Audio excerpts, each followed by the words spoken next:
Yes, people. Big up to every single one of you. 12th man is back. Make sure you do me a favour. The Arsenal roundabout is back and Arsenal have won. So let's be as positive as we can be. 7-1 last night. Wow. Unbelievable. Make sure you hit the like. Make sure you subscribe. And thank you so much for 35k today. Unbelievable, you guys. The subscribers have been unbelievable and the likes have been superb. So let's keep it up and let's keep it moving. We've got Kenny and DJ in the house as ever. And I've got a couple of different guests on tonight because I thought what we'll try and do is balance the panel a little bit. Lee will be on his way. There's no Igal tonight. So I've got Christian and I've got Terry. Big up to both of you for coming on. Christian, how are you first of all, man? You good? Yeah, I'm good, man. Nice to see you again. We had an interesting watch along on AFTV last night. It was, man. It was. Yeah, man. Don't think anyone expected anything near what happened. So, yeah, a lot to talk about. Yeah, there is, man. I mean, I thought you were quite optimistic saying they were going to win 3-1. I never had 7-1. Let me tell you that. Hey, people thought I was crazy predicting a win, let alone 3-1. I know, man. It's crazy, isn't it? It's honestly, bro, it was a mad game. I did not expect it. Terry, been too long, my bro. How are you, Tel? Yeah, really good, thanks, Dan. It has been too long. Nice to see you again, Dan, and you, Kenny. And it's good to see Christian. Not seen him before, and DJB. Hope you're all well. Obviously, Lee will be coming in. But yeah, let's get down to it. Yeah, let's get to it indeed, man. Look, boys, I thought last night was unbelievable in parts. I've got to be real, and it's the best I've seen us play in a long time. But instead of going around and saying, oh, how was the game? How was it? What did you think of it? I think we all know what we thought of it, right? It was really impressive. So I want to kind of pose a couple of questions tonight and make it a little bit different and mix it up a little bit. And I just want to get a little bit of an understanding of how good we think these two youngsters are. Because I've been speaking about them for most of the day, it seems like. And there's a few people, rival fans, that are telling us to calm down. But it's the same rival fans that were telling me to calm down about Ethan when he was scoring against Bolton and Preston, which I kind of understood at the time. Now he's not scoring against Bolton and Preston. He's doing it in the Premier League. And now on top of that, he's doing it in the Champions League. And it's not against some dusty team. He's actually gone to Eindhoven and he's absolutely tore it up. I think he's phenomenal. I think he's going to make it. I think he'll definitely make it at Arsenal as well, not just in football. And I see a little bit of difference between these two kids than I did of the likes of Joe Willock and Maitland-Niles and maybe even Emil Smith-Rowe, to be fair. I think these have just got something special about them. So I'll start with you, Christian, because I know you and I watched the game last night, and I think these two kids can go and do whatever they want to in the game, man. I really do. I think they could be electric for Arsenal, bruv. What do you make of them both? Yeah, special, man. Special. Doesn't take a genius or any footballing expert to see just how good these kids are. You mentioned they're doing it, obviously, Champions League stage. Did it against Girona. Ethan scored against Girona. He scored against City. So he's popping up in big moments now. 17 years old. What a player this guy is. And, you know, he's had a bit of luck to kind of break into the team where he has, with Saka being out with the injuries. But my God, has he taken his chance, man. This kid looks absolutely special. You said you think he's going to make it. He's nearly made it. He's nearly a fixture in our team. Like, there's talks, you know, when Saka comes back, it's not, he doesn't replace Ethan. It's like, where does Ethan play? You know, for me, I'm not sure you can drop him out of the team. We were talking last night about it, and I said, look, when Saka comes back, what do you do with Ethan? Do you put him on the bench? If, say, we sign another winger in the summer, maybe you play him on the left, you play him as a 10, you put Odegaard into the 8. I think the question now is, where do you put him? I don't think he moves to the bench. I think he's too good. And I think he's just getting better and better. The run he's had in the team, the quality he's putting out week in, week out. Just a star, man. And Lewis-Skelly, kind of the same. There has been talks about his discipline. I think last night he was lucky not to get a second yellow. I think the first yellow was a bit harsh, which is why I didn't give the second one. I actually think the second one was more of a yellow than the first. But discipline aside, this guy on the ball, this guy technically is so good. The confidence that he has to come in as a left back, who's not even, a midfielder who's playing at left back in a team like Arsenal, he's just, he's been levels, keeping Calafiori out of the team. And, was it youngest link up in Champions League history, 18-year-old to a 17-year-old? We said last night that's not going to be beat for a long, long time, unless it is. I think I mentioned Kubasi to Yamal at Barca could happen. They're both 17. But ridiculous, man. 17 and 18-year-old stepped up in a time where, you know, we needed a right winger and we needed a left back, because Calafiori kind of was not staying fit, injury problems. Zinchenko in and out of the team. Obviously, people saying he's not good enough anymore. Probably not. So both stepped up, man. Both huge talents. I want to say they're for the future, but they're doing it right now. They really are, man. And I think for the future, we've got two absolute gems on our hands. Big up to Troops for the raid and all the Troops raiders in the house. Please make sure you join us by hitting the like and subscribe button. We've got a lit show for you. Lee's on his way as well, and I'm sure he'll bring everybody over as well. Kenny, you and I watch Arsenal a lot together, talk a lot together at home and the away games that we do go. And you and I have spoken about these two kids being gems. I want to know your thoughts on Lewis-Skelly and his future position, and what happens when Saka comes back into the side with Ethan, and where does he play? Well, Saka, if he comes back in the side fully fit, I only want Saka to play for the team when he's fully fit. If it means him not playing this season, so be it. Because Saka's, is a seasoned professional. I know he's young, but every, test that we set Bukayo, he's just gone up levels. He's responded to different ways of playing against him. Players trying to get him away on his right foot. He's improved his right foot. He scores goals. He does everything. His place is now done. He's our best player, and he's our player who always turns up in big matches. So that question about what happens with Saka, he plays. In terms of Nwaneri, him and Lewis-Skelly, I just say, you know what, let's enjoy him. No rush. They're still learning their trade. Next season is going to be the equaliser, where we're going to learn more about them, because teams are going to know about them in terms of they're going to have plans for Ethan. They're going to look at what Ethan does and said, right, let's see, check on his, weak points, and let's see if we can get him on his right foot more. See what he's like when he's got no space. Because yesterday, we know what Ethan's like when he's got space, but we need to learn a bit more, because I think the second season is when you know a lot about players. Because look at, I'm not being negative, but you look at Kobe Mainu last season. He was the next best thing. Got, I thought forwarded too much in the England side when he wasn't ready. Played in Europe in the final. Look at this season. This season an equaliser. You've got the Walton lad from Crystal Palace as well. Obviously, he's had injuries. I always say with these kids, just let enjoy them, but don't put labels on them yet, because there's still a lot of football to play with him. In terms of Lewis-Skelly, my biggest worry now is that with the big games we're going to be playing against the Madrid side, because he's had a couple of red cards. One was rescinded, but the way I look at it with Lewis-Skelly, I personally don't think Mikel's going to be able to trust him if we in any of the legs against Atletico Madrid or Real Madrid, because there's going to be a situation, especially against Real Madrid, when we don't have the ball, when we need to have 11 men. And at this moment of time, he's a young guy, he's enthusiastic. The way he goes to the ball is brilliant, but European referees are 10 times stricter than that, our counterparts in the Premiership. So I do think that, unfortunately, it's an opportunity for Calafiori to, nail his places for these big games. But in terms of the futures for both of them, I'm very excited. But one thing I don't want them to be selected for England yet. They're not ready. They should need to do their stuff for Arsenal. And England will come again. But let's see. Let's let them have maybe another full season under the belt, and then let England come back to them. But right now they've got to concentrate on Arsenal. So we've got some big games. In terms of development, let's not fast track them when I think they're not ready.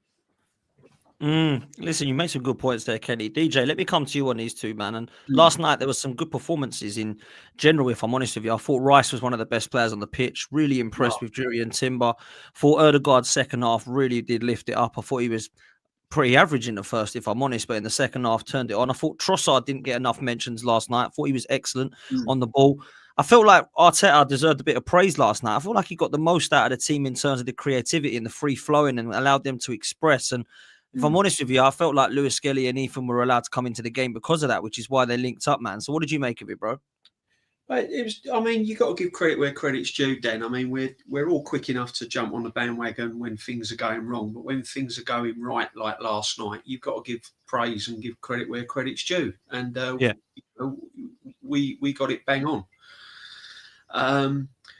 The worrying point is that we've been in this situation before many times. We've banged teams up in the past, and then the next couple of performances after that has not been very good.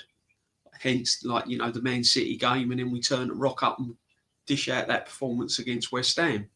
So everything's got to have a balance. But getting on the Nwaneri thing, this kid is sensational in my book.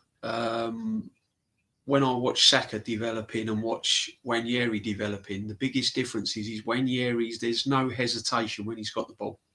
He knows exactly what he's going to do with it. His pace with the ball, getting in positions where he can cross and shoot, he's made his mind up a lot quicker. So his thinking brain is slightly quicker. And one of the things now with Nwaneri coming on the scene, we haven't got to rush Saka back from injury, because the type of injury Saka's had, he's going to need time. And now we've got Nwaneri in the wings, we can allow Saka to have that time to come back and get fully fit. So that's a plus sign. As for the players you mentioned last night, I mean, Lewis-Skelly, it's one of the hardest positions to learn your trade in as a defender. You know, you can get away with things fouling on the halfway line and bringing players down on the halfway line and on the edge of the opposition box. But when you're a defender, a young defender, learning your trade, it's one of the hardest positions to learn your trade. And it will happen because he's got everything now. You know, it's just keeping his cool and keeping his head in key moments when he's under pressure, which he will do. I think he'll stay in that position, DJ, or do you reckon he'll go into midfield in the future? Well, there's options, Dan. There's options. I think his best position probably will be in midfield. But, I mean, you've got to look at the midfield and say to yourself, well, who will he take over? I mean, if we make the right signings in the summer, Zubimendi coming in and players like that we're linked with, where's he going to fit in midfield? So I think his best option to start regularly is probably at left back rather than midfield. But getting back to the players last night, Dan, I mean, I was thrilled to bits to see Declan Rice absolutely play as the £100 million signing we signed him for, because his performance, I think, was man of the match in my eyes. I know Odegaard got it, but Odegaard really only come to life in the second half when we were cruising at 4-1 and spaces were opening up, and that's where Odegaard is dangerous.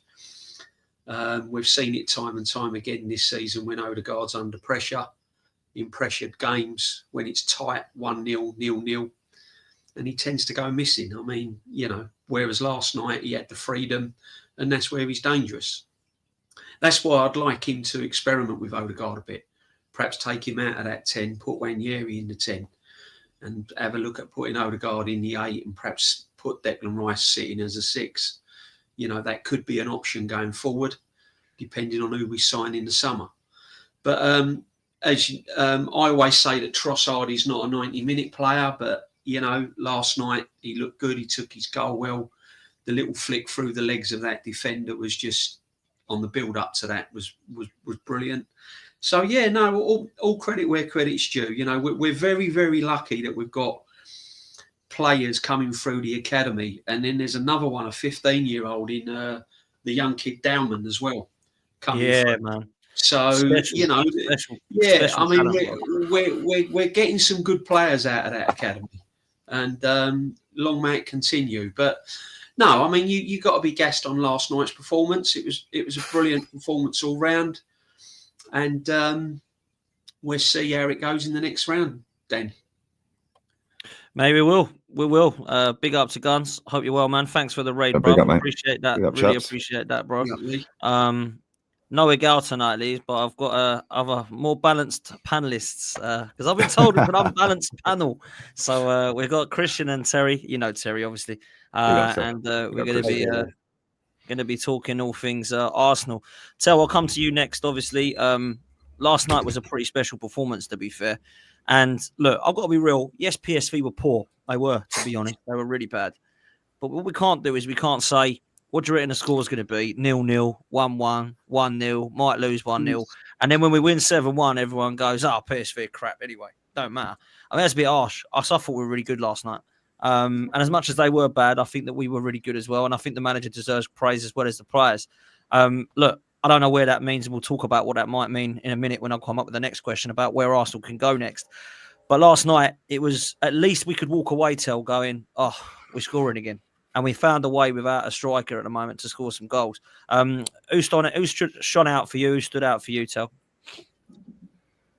First of all, I mean, obviously last night I was just hoping for a draw at best, to be honest. You know what I mean? Without a striker, I was hoping to be in away in the Champions League. I think most fans would be happy with a draw, bringing it back home and then hopefully doing the business back at home. But I mean, obviously going 3 games without scoring either was a bit scary. And then all of a sudden that happened. Do you know what I mean? I don't think anyone saw that coming. For me personally, I think Rice was outstanding again. But I mean, I think since he's come to Arsenal, I mean, you can count on one hand how many bad games he's had for us, to be honest. So he's just Mr. Independent for me, and it's exactly why I wanted him at 100 million. I didn't care how much it was, as long as we got him. I thought Ethan is just an outstanding talent. He really is. And my only worry about Ethan is not. Is really I don't want anyone coaching him, if that makes sense. What I mean is I just let the kid go out there and play his game. If you let him go out there and play his game, I think he will be one awesome talent that we've got under our wings. He's absolutely brilliant. Lewis-Skelly, everyone's been talking about. Obviously, for me, he reminds me of old school defenders like, you know, Tony Adams, Martin Keown. He's got that physicality about him. He's not scared of anybody, any player that he comes up against. And obviously, you know, you've already said it, that's not his natural position either. So for me, he's doing absolutely phenomenal at the left back. So for me, I'd keep him there. I mean, at the moment, I mean, you've got to be looking at Calafiori as our striker. I mean, he you know, I mean, he gets on the ball up there and he takes shots, and you know, I mean, I think that's 2 or 3 goals now he scored for us. I mean, you know, we've got to be looking at him and putting him up front. But for me personally, I think Partey had another good game. I think he deserves another 1-year contract. And I mean, I know that Lee likes him, but for me, I don't know what all the big fuss is about Trossard. For me, What do you mean? I don't think he's a 90-minute player for us. I think he's more better as a sub. He comes on and he gets more goals being a sub. I know we're a bit light in that position at the moment, so we've got really no one else to play there. But me personally, I mean, I'd rather see someone else in front of Trossard. Definitely a 12th man. Go on, Christian. Right? I was going to say, he's definitely a 12th man. I think if Arteta had everyone fit, I don't think Trossard starts. I think Martinelli plays on the left. I don't think that's a secret. But you got to big up Trossard for last night. I thought he played above his level. You know, I didn't think he had that performance in him anymore. Saying a couple of weeks ago, I feel like his legs are gone. I feel like physically he's not quite up to the level that we need anymore. Wasn't even sure if he was good enough to be our 12th man anymore. That performance last night, man, I thought his goal was the goal of the game. The back heel nutmeg through the player's legs, the run to overlap with Calafiori, then the Theo Walcott against Newcastle-esque finish as well. Just, it was lovely, man. The confidence was flowing through him. Everything he was doing was coming off. There was a video of Martin Odegaard this week, just one of those videos they do with the Premier League where they say, you know, ideal left foot, ideal right foot, header, and they said skills. Who would you choose out of anyone you played with? And he chose Leandro Trossard, which I thought was interesting. So look, if he can keep playing at that level, then I'm not going to complain about him being at the team. But if he drops again, it's night and day with Trossard. He's either really, really bad or he's incredible. There's no, you know, Trossard did a job and he worked hard. There's none of that. You see that with Martinelli. Martinelli puts in those performances all the time where he worked hard. His work rate, he was decent. You don't see that with Trossard. So he needs to keep the level up, otherwise people are going to get on his back. To be fair, like you're saying, Christian, last night I did see it that he was getting back. He was getting back a lot last night and helping out with the left back, Lewis-Skelly, and when Tierney was there. I mean, Martinelli does that, I think, brilliantly, and that goes unspoken sometimes. A lot of people don't talk about it, that he's off the work ball that Martinelli does. Yeah, I mean, obviously everyone wants him to score and create and things like that, but the work he does on that left-hand side to help us out, I think is phenomenal. Yeah.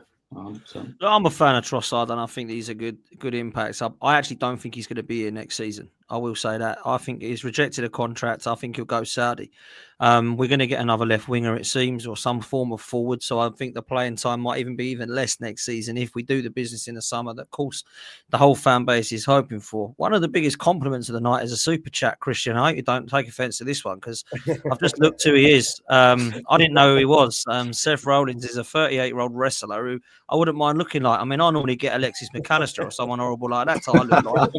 So get Seth Rollins, bruv. You've done well there, mate. You know what I mean? I'm jealous. Man, I'll take it. First time I ever went on AFTV, people were calling me El Neni. El Neni? Was an upgrade. Bro, I was like, El Neni, are you crazy? People usually say Brereton Diaz, which I kind of see as well. So I'll take Seth Rollins. I can see that now, I can see that now. Yeah, fair play. Listen, big up to Northside. Love North for the raid. Absolute legend. There's nearly 1,000 in here. Let's make sure we hit the likes up, people, and subscribe. And thank you so much for 35k today, man. Let's get to the big 4-0 next. So come on. Appreciate it. Look, I've got to bring it up. Guns. Last night, Christian and Turkish. I don't know if you saw it, but it went off. Popcorn moment when Christian suggested that Arsenal can win the Champions League and got laughed at by Turkish. Whoa, Dan. Go on. By everyone. I'll let you explain it. Go on, Christian. I'll let you explain it. Go on. Look, I didn't say we're going to win the Champions League. That's not what I said. I didn't make a statement saying we're the best team, we're going to win it. I literally said we got a chance. I watched how we played last night, 7-1. But it's not just that. I've been watching this team for 2-3 years perform at a consistently high level. We got 89 points in the Premier League last year, 1 point off the Invincibles. We're no joke of a club. We got, I think, the best defensive unit, the best centre-back partnership in Europe, in Gabriel and Saliba. Timber's at a level, playing at a ridiculous level. Ben White's coming back into this team. Our midfield on this day is up there with some of the best, in Europe. Declan Rice, £100 million player. We saw him back at his best last night, I thought. Odegaard on his day, I'm not sure there's a team in Europe that he doesn't get into. Thomas Partey probably been our best midfielder this season, although, he's probably going to go next year. And it's our attack's a problem. I'm not going to lie. I don't think we're favourites for the Champions League. But when do we get turned over in big games? When was the last time you can think of us losing to a big team? The Big Six. When was the last time we lost against City? When was the last time we lost against Liverpool? When was the last time we scored a goal against Newcastle? When was the last time we beat West Ham? When was the last time we beat Fulham? Yeah. But we lose games, but we also win games. We've got a chance. We're going to be in the last 8 of the Champions League. Yeah. The only trouble is in the Champions League. The only trouble is in the Champions League. You haven't got to get beat heavily. You've just got to try and, it don't take a lot to get knocked out of the Champions League. It's completely different to the league. It can only take one goal. See, the thing is as well, I was saying this on the watch along I just come from. Barcelona beat Benfica with 10 men tonight. How? And it was away. Why? Because they got a clinical forward. Yeah, Rafinha. Yeah, Yamal got hooked off. Mohamed Salah dropped a stinker for Liverpool tonight. As soon as he got subbed off, Harvey Elliott, first touch, bang, goal. Yeah, and they got hammered. That should have been 5 or 6-0 PSG. Yeah, man, why wasn't it 5 or 6-0 PSG? Why? Why? Because they got a world-class goalkeeper who's got over the line before in that competition. PSG players have never got over the line in that competition. Yeah, they got Van Dijk, got over the line. Robertson got over the line. They got McAllister, won a World Cup. Yeah, people see these teams do it. I was saying this at the end of my stream. Real Madrid will absolutely pam us, and so will Atleti. Yeah, they will pam us. They got Sorloth and Correa sat on the bench. Riquelme sat on the bench. Yeah, Axel Witsel sat on the bench. Yeah, then you look at Madrid's team. Jude didn't play. He was suspended yesterday. Right? They can have Jude back in the team. Now, whether you rate Jude that highly or not is irrelevant. Yeah, they've still got Valverde. They've still got Camavinga. They've still got Tchouameni. Yeah, they've still got Luka Modric. Yeah, and if we play how we play with Calafiori running around like a headless chicken, and fair play, he scored last night. But try and do that against Real Madrid. One ball over the top. Call him headless chicken. The guy's an Italian international. He's a top player. How is he a headless chicken? Right. Harry Maguire's an England international. He's shit. Well, I don't get the point. Now, come on, what are we doing there? Just because you're in anyone can be an international, bro. Calafiori, a bad player. He can't defend. But he's not a left back. Oh, why are we playing him at left back then? Because what? If he's not a left back, why are we playing him at left back? We're not. We're playing Miles Lewis-Skelly. He had to come off last night because he was on a yellow. Yeah, and where did we play Calafiori? Left back. Where's he played all season? He played very well. Did he get beat defensively? They Yeah, brought he back did. Yoko, Yeah, he who's a did. footballer, No, wasn't he did get beaten defensively because if Luke de Jong had scored right on half time, which he should have done, who did he run off of? He ran straight in front of Calafiori, who was ball watching. Yeah, the guy's a liability. When we played Man City away and everyone was gassing a 2-2 draw, yeah, he got put on his bum cheeks in the dirtiest low block I've ever seen about 3 times by Savio. Yeah, he gets cooked all the time. He's rubbish. The guy can't defend. Yeah, same as Zinchenko, can't defend. Yeah, that player is not a left back. He ain't a centre back. He's far from rubbish. He's 22 years old, Italian international. He's Bro, a his age has quality player. got nothing to do with it. He's 5 years older than Lamine Yamal. Nobody mentions his age. Do you admit, Christian? He's 4 years older than Skelly, and nobody's mentioning Skelly's age. If you're good enough, age don't come in. Let me finish, Dan, please. Sorry. No, age only comes into it, yeah, when a player is not that great. So people go, oh, he's young. Rasmus at Man U, he's young. Yeah, Garnacho, oh, he's young. Who cares? Lamau is 17. Yeah, 17. Ethan's 17. Nobody's mentioned how young Ethan is. Why? Because he's turning up and doing it every week. Every other sentence is Ethan's 17 years old. Not what I'm hearing. I only ever mention Yamal's age every time I talk about it. Can't believe he's doing this at 16. Can't believe he's doing this at 17. Well, I only ever hear an excuse for a player. 16-year-old doing this on this big stage. Of course, they're talking about age. I only ever hear ages thrown into conversations is when a player's having a stinker or he ain't doing it. Yeah, I've been watching La Liga with Kabasi at Barcelona for 2 seasons playing at centre half. Yeah, he got sent off tonight. Yeah, nobody in Barca's camp is going to sit there in their fan base say, well, he is only young. He's only 17. He's been playing first team football for 2 years for Barca. Nobody mentions it. Why? Because he turns up and delivers 99 times out of 100. Tonight was that one time he didn't. He got a red card. Rightly so. But when a player ain't doing it, yeah, Calafiori can't defend, whether he's at centre-back, which we haven't seen him play. Yeah, and nobody watched Bologna, let's be real with it. Right? And at left-back, every time he's played, he's been absolutely awful. And he's barely at left-back. That's the manager's instructions. I hear that. It was the same with Zinchenko. But everything that we're praising Calafiori for is nothing to do with defensive capability. It's to do with attacking. The same with Zinchenko. Zinchenko's a number 10 playing at left-back. He's a number 10. Pep signed him. When he signed him, he was a number 10. Pep played him at left-back. Yeah, Skelly is a centre midfielder playing at left-back. What is this manager's infatuation with left-backs? Yeah, when we've got a better left-back in the squad than all of them in Kieran Tierney. Like, it makes no sense to me. And then my point I was going to say is we got no chance against either of them Madrid teams, because how many of them players have got over the line in major competitions, major for club and country? The managers of both of them clubs have been to 9 Champions League finals between them as players and manager. In fact, Simeone might have got there as a player as well. Simeone's got 2 Champions League finals at Atleti. Yeah? Ancelotti's won 5 as a manager and 2 as a player. Yeah, Jude Bellingham's been there 5 minutes and won 5 trophies at Real Madrid. And Mbappe's been there 3 minutes and won 2.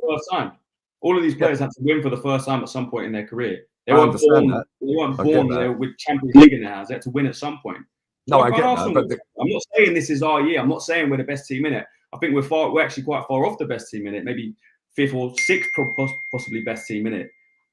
I'll tell you why we can't win it. We've got a chance. If we keep you've seen your entire life. Yeah? We've got a chance. We ain't got no chance. You've seen your entire life. You've seen your entire life. We've all seen our entire lives. The same clubs winning stuff. We've seen Real Madrid dominate this competition. Why would Chelsea won it 6 years ago, 5 years ago? They weren't the best team in it. They had a front line of Mason. But guess what? They had a manager who could get over the line. When they won it last time, they got a manager who could get over the line. Why does Pep keep winning? Because he can get over the line. He knows how to get over the line. He buys players that have got over the line. First time at some point, no? Yeah, Pep did win. Yeah, in the academy. Pep was winning in the academy. They gave him a job. This manager's won 1 trophy, bro. He ain't it. He's rubbish. Yeah, it's been in 6 years. This Arteta. You coach a team with what he had, especially in the front line, to get 89 points in the Premier League, and he ain't it. He's rubbish. That's fluke. How's that? Bro, he even said, right, I'll give an example. Because I won the league. Put it that way. Say that again. If Man City had drawn 1 more game last year, and if we'd beaten Aston Villa at home, we would have won the league. Maybe we didn't. Yeah, of course, I'll give another. Maybe, but you still got to look at facts. Yeah, I'll give you facts. It's 1,676 or 77 days without a trophy. That's a fact. Now, I'll give you another fact. We've never won a Champions League. Yeah, we're now going up against a club that has won 15 of them if we get them, and another club, if it's Atleti, that have been to 2 Champions League finals under that manager, with players that have won World Cups and trophies, major honours in their domestic league and in their teams in Europe or overseas, yeah, around the world. I get your point. The point is, we haven't got anyone in that squad that's actually consistently been at a high level year in, year out. And the one that we have got is Zinchenko and Kieran Tierney. And Kieran Tierney was playing in Celtic. People have put that in the bin. Well, which league's better, the Dutch league or the Celtic league, Scottish league? The Dutch league probably just. But we'll put that PSV result as the greatest thing since sliced bread. And listen, I enjoyed it. I was loving life. As soon as it went 2-0, I said, bang them 7, 6, 5. Yeah, but at the same time, you can't stop heritage. Liverpool won tonight. Why? Because they've got players that can get over the line. PSG shit the bed. Why? Because they always That's do. why they won tonight. It is why they won tonight. They've got a world-class goalkeeper that's got over the line. They've got a centre-back that's got over the line. They've got a left-back that's got over the line. They've got a midfielder that's better than most of our midfielders, if not all of them, McAllister, that has got over the line for club and country. Yeah, Let me ask a question then, right? Because the reasons that I don't believe we can win it is not just because of the player personnel, if I'm honest. What I mean by that is I've seen this team in positions before where it has failed to get across the line. And this is when me and Christian actually, to be fair, I've known Christian for a bit in terms of watching content. I know he's watched me, but I actually only met him like a couple of weeks ago. We had a chat and I just thought, let's get him on this panel because me and him were kind of disagreeing straight away and debating stuff. And I thought he'll enjoy this because we've got a lot of different people on it. I know Terry sits on more of the fence towards Christian. We've got myself, Lee, Kenny. I'd say Kenny's probably the most balanced out of a lot of us because he's old school and he's been there and seen it. Likewise, DJ. But I look at it and I think we've got Lee who's on one side of the fence, Christian on the other. Where I sit with this question is, can Arsenal win the Champions League? Of course, the answer is yes, because anyone can win it. We're all in this competition, right? Why I think we won't is not because of the player personnel. It's because this season already, I've seen the pressure get to us against Manchester United in the FA Cup, where we crumbled.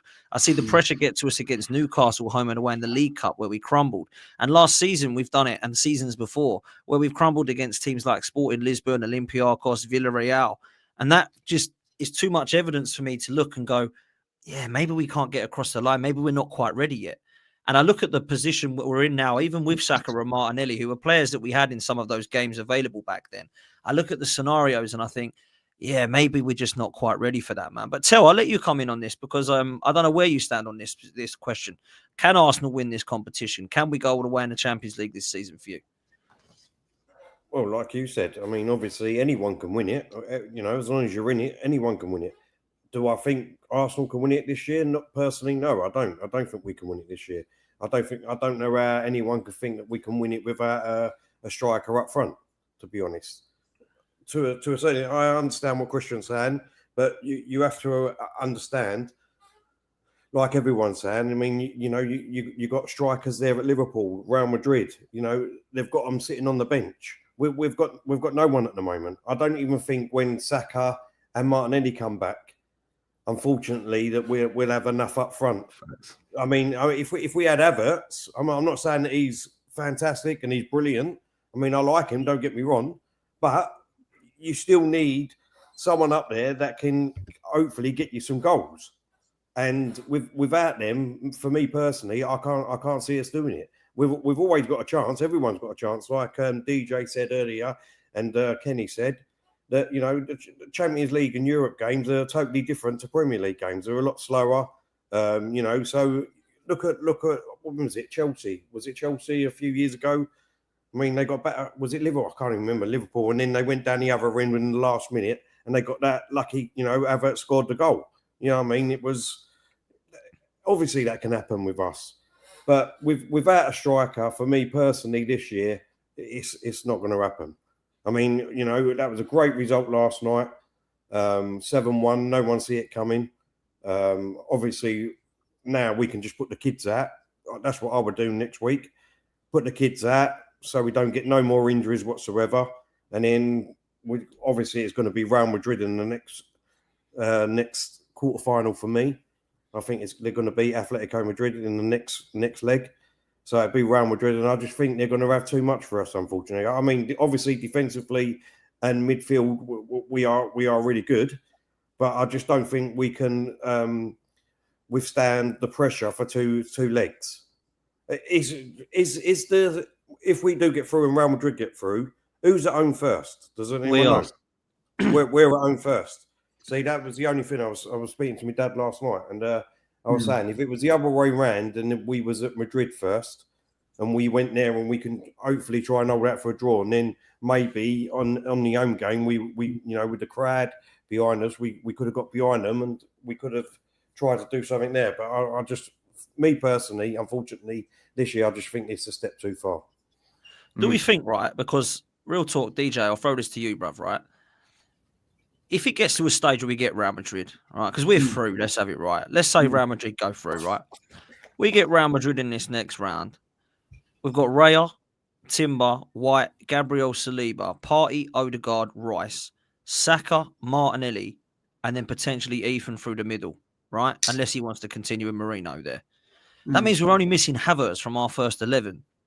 So is there really this kind of give up white flag? All of our players are out. We're depleted. We can't put a squad together. Because actually, we've only got Havertz that's missing, DJ.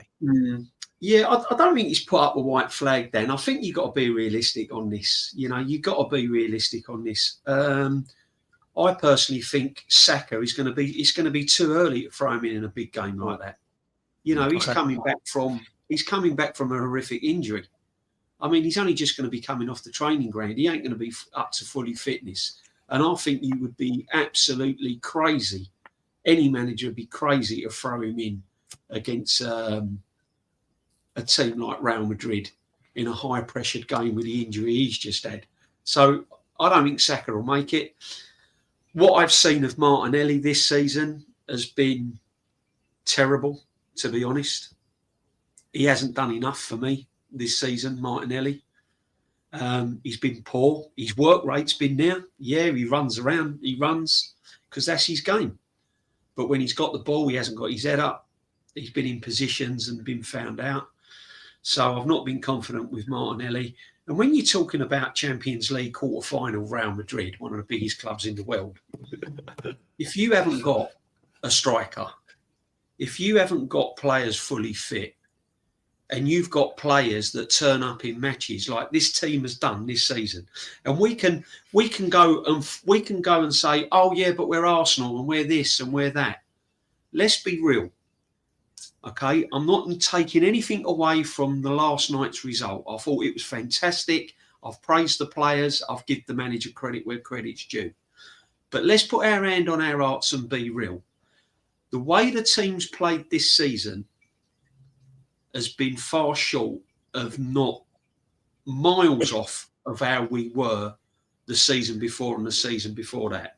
So for me, up against Real Madrid, possibly Atletico Madrid, I haven't got the confidence in this team in big moments the way we've been playing this season. And and the fact that we haven't got a prolific strike force or a goal scorer or a number 9 is going to make it even harder. So, no, I mean, yeah, this is what we've done. You know, we've got gassed up about individual results when we've banged City, when last night. But the real, they've not done enough this season to convince me that we can, unfortunately, that we can go all the way. Yes, we're in it. Yes, all the teams in it have got a chance. Anything could happen. We could get a penalty. Anything could happen. But if I was a betting man, this team has not done enough on a consistent basis, week in and week out, to convince me that we're good enough to beat Real Madrid on the over 2 legs. Unfortunately, so that's where I am at with them.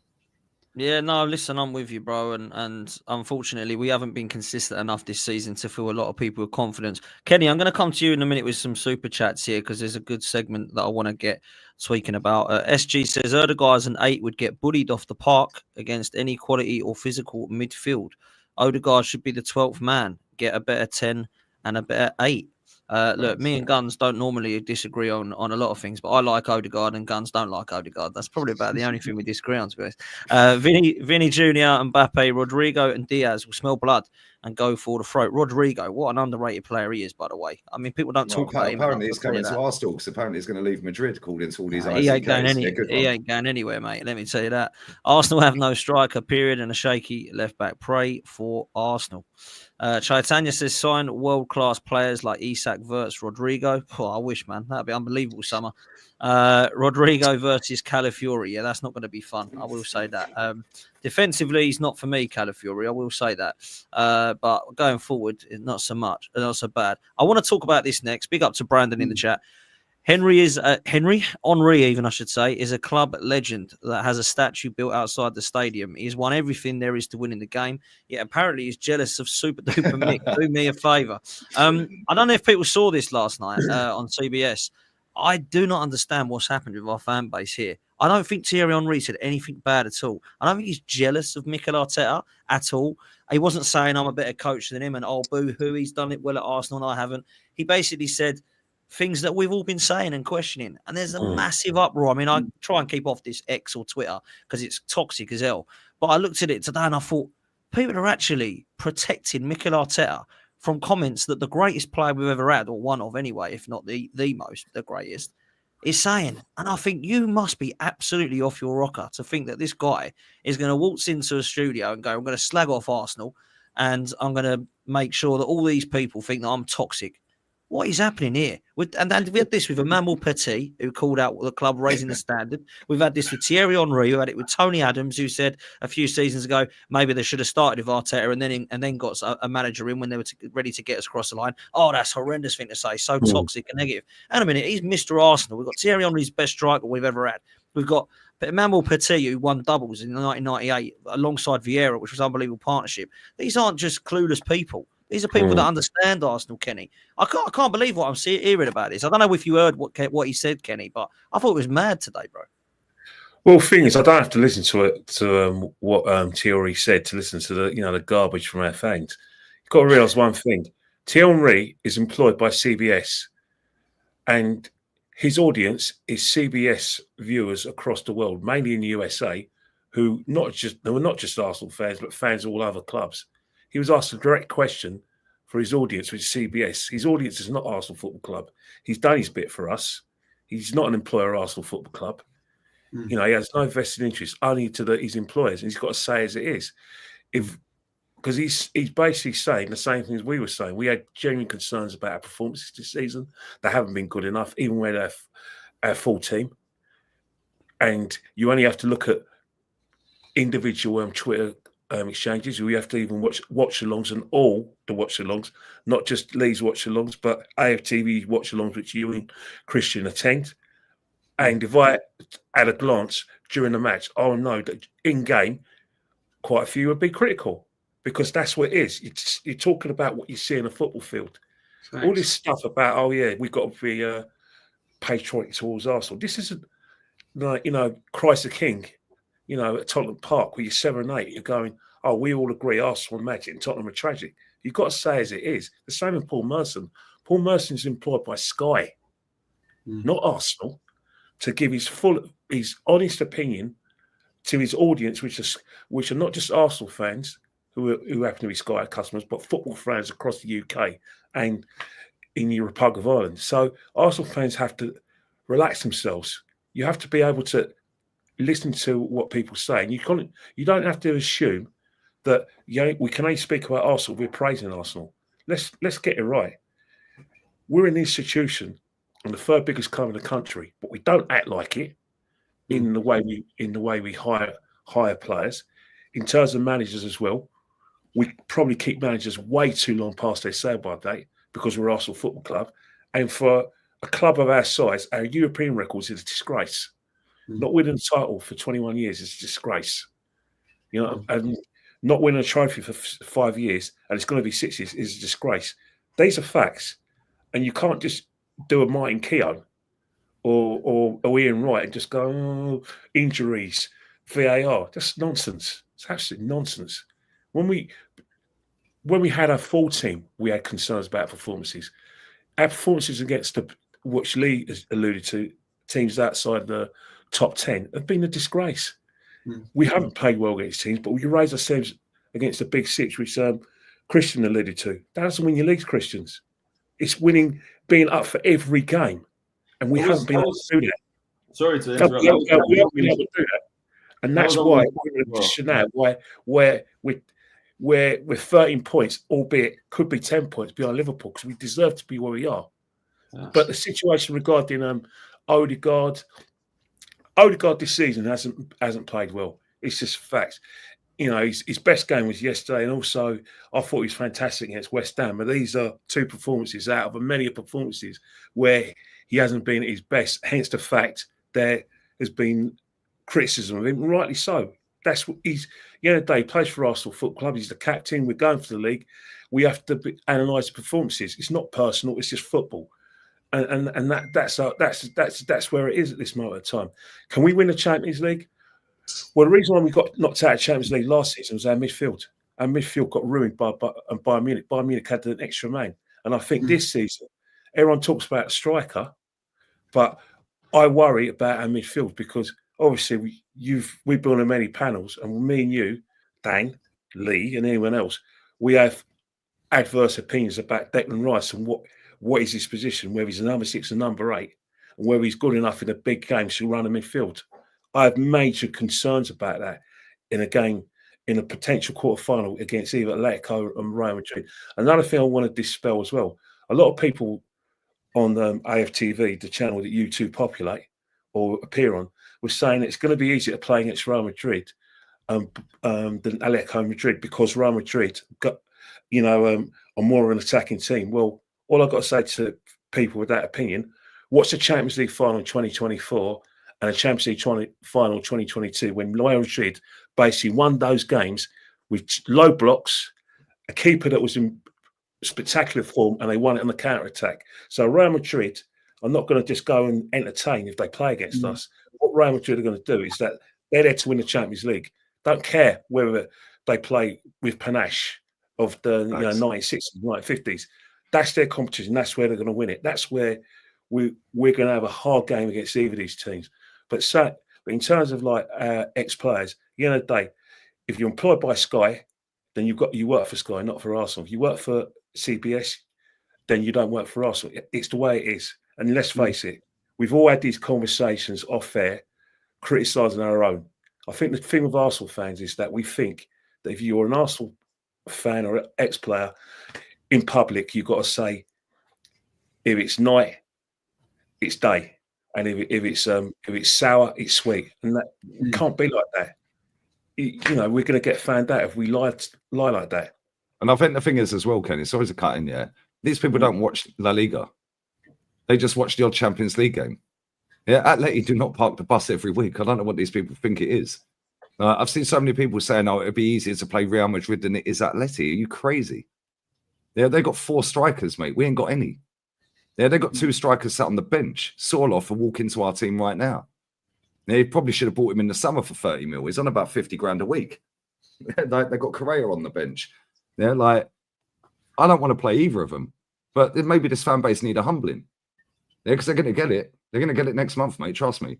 Yeah, they're going to realise how far away we are from these big teams. Yeah, because the first time we played a decent team in the Champions League, what happened? 59 billion crosses into the box against a back 3. And we lost 1-0. Yeah. And people watch the Champions League games with Atleti, Inter, teams like that and go, they just park the bus. They're crap. They stink it out. No, they've got good coaches, top coaches that can adapt to the team they're playing. Yes, they lost to Betis at the weekend, Real Madrid. They got played off the park. Who cares? Nobody cares. They're still in touching distance. And when the chips are down, Barca will probably bottle it because they've got way too many young players in that team. Way too many young players. Yeah, Yamal tonight was awful. He looks burnt out. Kabasi got a red tonight. Again, he was a yard off it tonight. Yeah, Pedri's unreal. He's like a baby Sesquab. That guy is so cold. It is crazy. He's so good, man. He's unreal, mate, honestly. Yeah, they've got Casado, another young player. They've got so many young players, Barca. So the chances are they might not win the league. But at the same time, if they do, it's because they've got a top coach that, again, I wanted in the summer and was told, what did you do with Germany? Yeah, Simeone, top coach. He has a chance to win the league. Why? Because he's a top coach and he's built a squad, a proper squad. If you have a look at their bench, most of their bench players start for us. Yeah, and this injury myth, I don't want to hear it, mate. Yeah, we've got Saka out. Well, it's not like I've told you for 2 years he's going to get injured. Not like we haven't had an opportunity to go and buy other players. Yeah, he's had 11 transfer windows. Not once he bought a striker. Why? Because he don't want one. Yeah, the amount of money we've wasted on centre backs to play left back is a disgrace. Yeah, and then you don't trust any of them. So now he's put Skelly in there. Yeah, who came through the academy. Yeah, then he goes and buys 29 to play midfield. Tells the whole world that he don't know where to play him. Tells us we have to wait 55 games to judge the geezer. Why? This is what separates us from the elite. Yeah, they bin players and managers like that because they spot a dud real quick. Yeah, I wanted Alvaro Morata in the summer. 10 million quid. Why didn't we buy him? Oh, he's crap. Well, he went to AC Milan. Yeah, he's won another trophy. That's now 19 in his career. The only club he ain't won at is Atleti. Yeah, he's won for his country as well. He wins a trophy with a manager who just got the job, by the way. Inside 2 games, he won a trophy, but it takes time. Yeah, and then they've realised that manager went, no, it's not for me, and they got him out. João Felix at Chelsea. 6 months later, Maresca's binned him. Yeah, but we'll sit there and go, give him time. Give him time for what? We ain't got time. We're wasting time. All these other clubs keep winning. Christian, you felt differently about the injuries thing. I remember you and I speaking the other night, and you said, "Look, you know, if Liverpool had this amount of injuries, then what would they be like?" And you kind of sort of mentioned about Arsenal. Do you not agree though that we should have sorted that in the summer and January transfer windows? Because it's all right saying we've got injuries now. That's just facts. We have got injuries now. Dan, we did nowhere near enough in the summer. Me and Matty sat on the channel in the summer, in July and in August, and we've predicted 85% of what was going to happen this season with Arsenal. How can we do that? But the club can't. Yeah, I predicted that Saka would get a big injury this season. I predicted that Odegaard would get a big injury. He's crap anyway. Yeah, let's just be real with it. He's crap. I'd rather have 50-odd-year-old fat Paul Merson in the team than him. Yeah, let's just be real. I'd rather have Bergkamp in his 60s in the team. Yeah, do you know what I'm saying? Yeah, then I've predicted that 29 ain't going to score enough goals to win us anything. Yeah, I've predicted that Martinelli ain't it anymore, mate. This manager's buried him. Yeah, Trossard. Christian said about Trossard earlier, saying that he's better off the bench, or maybe it was Terry saying he's better off the bench. One of you two said it. Yeah, how comes we let Martinelli have that pass every week then? Because Martinelli starts nearly every game, runs the ball out for goal, kicks left, right, and centre, or throw-ins, and we go, oh, it's okay because he runs back and defends at left back. I don't care what you're doing at left back. You're a forward. Yeah, how about set a team up? I don't think either of them have a pass. Just on what you said, Dan, it's no secret. I think every Arsenal fan feels the same way. We didn't do enough in the summer. I'm not defending the club at all. Not a day goes by where I don't wake up and think, what the fuck? Why did we just waste that January? What are we doing? It's a joke as a club, 100%. But I look at the summer and I say, all right, they spent £80 million, right? Spent £45 million on Calafiori, and they spent £35 million on Marino. If that's all Arteta had to spend, and he had to sell players to buy players, whatever, Smith Rowe, Reece Nelson had to go, whoever else went. If that's all we had to spend is £80 million, what attacker could he have gone out and got for £80 million? Was there one attacker that he could have got that would have improved us for £80 million? Maybe there was, maybe there wasn't. He made a conscious decision to bring in 2 players rather than 1. That was his decision. Was it right or not? I don't know. But then we get to January, and it's like, cool. Bring someone in. I don't know as a fan. I don't think any of us on this panel know as a fan. We don't know the inner workings of the club. We don't know who holds the keys, who has the money, who has access to the bank. Arteta does. He's already openly said it out of his own mouth. Well, I saw he's a liar then, because I hold him to his own words. No, but he was saying the whole of January we need help. As soon as Jesus, he's also said he has the final say on transfers. He's also said that. He said that. July the 4th, 2020. His words. July the 4th, 2020. I hold him to his own words. Yeah, I don't make this crap up. It's the same. We're short. We need to sign players. We need someone in. Well, maybe you should have signed a striker over the last 5 years then. Look, I've seen this has been happening at Arsenal for 20 years. We've been left short in transfer windows year after year. This is happening before Arteta. What's the common denominator, Christian? The common denominator is power for the manager. It's these owners. The common denominator is these owners. 100 million %. I see what Arteta's done on the pitch in the last 3 years, and it's take us forward as a football club. Give me football that I can get excited about, that I can love watching this team week in, week out. Bro. This I don't want to have a go. I don't know you, but real talk, and I'm keeping it respectful, because I don't know. You're going to be 100% lying. At the same time, we haven't improved. We went from improved in what? We've gone from winning 3 trophies in the last 5 years under Wenger and getting to a semi-final of the Europa League and a cup final against Man City. 3 years ago, we were going for 4th against Spurs. Yeah, they pipped us. Look where they what's are the difference between what's the difference between those are clubs what's the difference between okay, fantastic. What's the difference between where Spurs are and where Arsenal are? Let me just talk 1 second. 3 years ago, we were battling Spurs for top 4 for Champions League football. All our fans were desperate for Champions League football. They pipped us by 1 point. We were devastated, right? Most of our fans, anyway. In the 3 years since, we've been challenging for the title. Spurs are now sitting in 13th. United are sitting in 14th. They've gone way, way, way back. We haven't gone backwards as a club in these 3 years. We're not taking league finish as progression. This season, the the performances, I think, have gone backwards, and I think that's because of the summer.